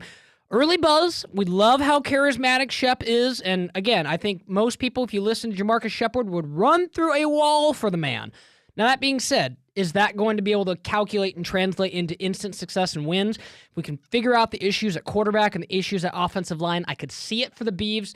If those two areas struggle, it could be a struggle for the Beavs this year. So that was great with Kerry Eggers. And then, of course, Keith Smith in hour number one. It was great to catch up with Keith. And Keith very much like, the downside. And that's one thing I maybe don't agree with Kerry wholeheartedly is, the side. And that's one thing I maybe don't agree with Kerry wholeheartedly is, the how it's received. And I think you have to look at it as it's a trade to, get more talented. And that's how I look at it. But ultimately, big shout out to all of you guys. Big shout out to our winner who won the Hops tickets today as well. Chad Doing will be back tomorrow, Wednesday, 3 o'clock for the Rip City Drive. Brendan Slaughter signing off on this edition of the Rip City Drive. You guys have been great. Appreciate your time, and I will talk to you guys next time.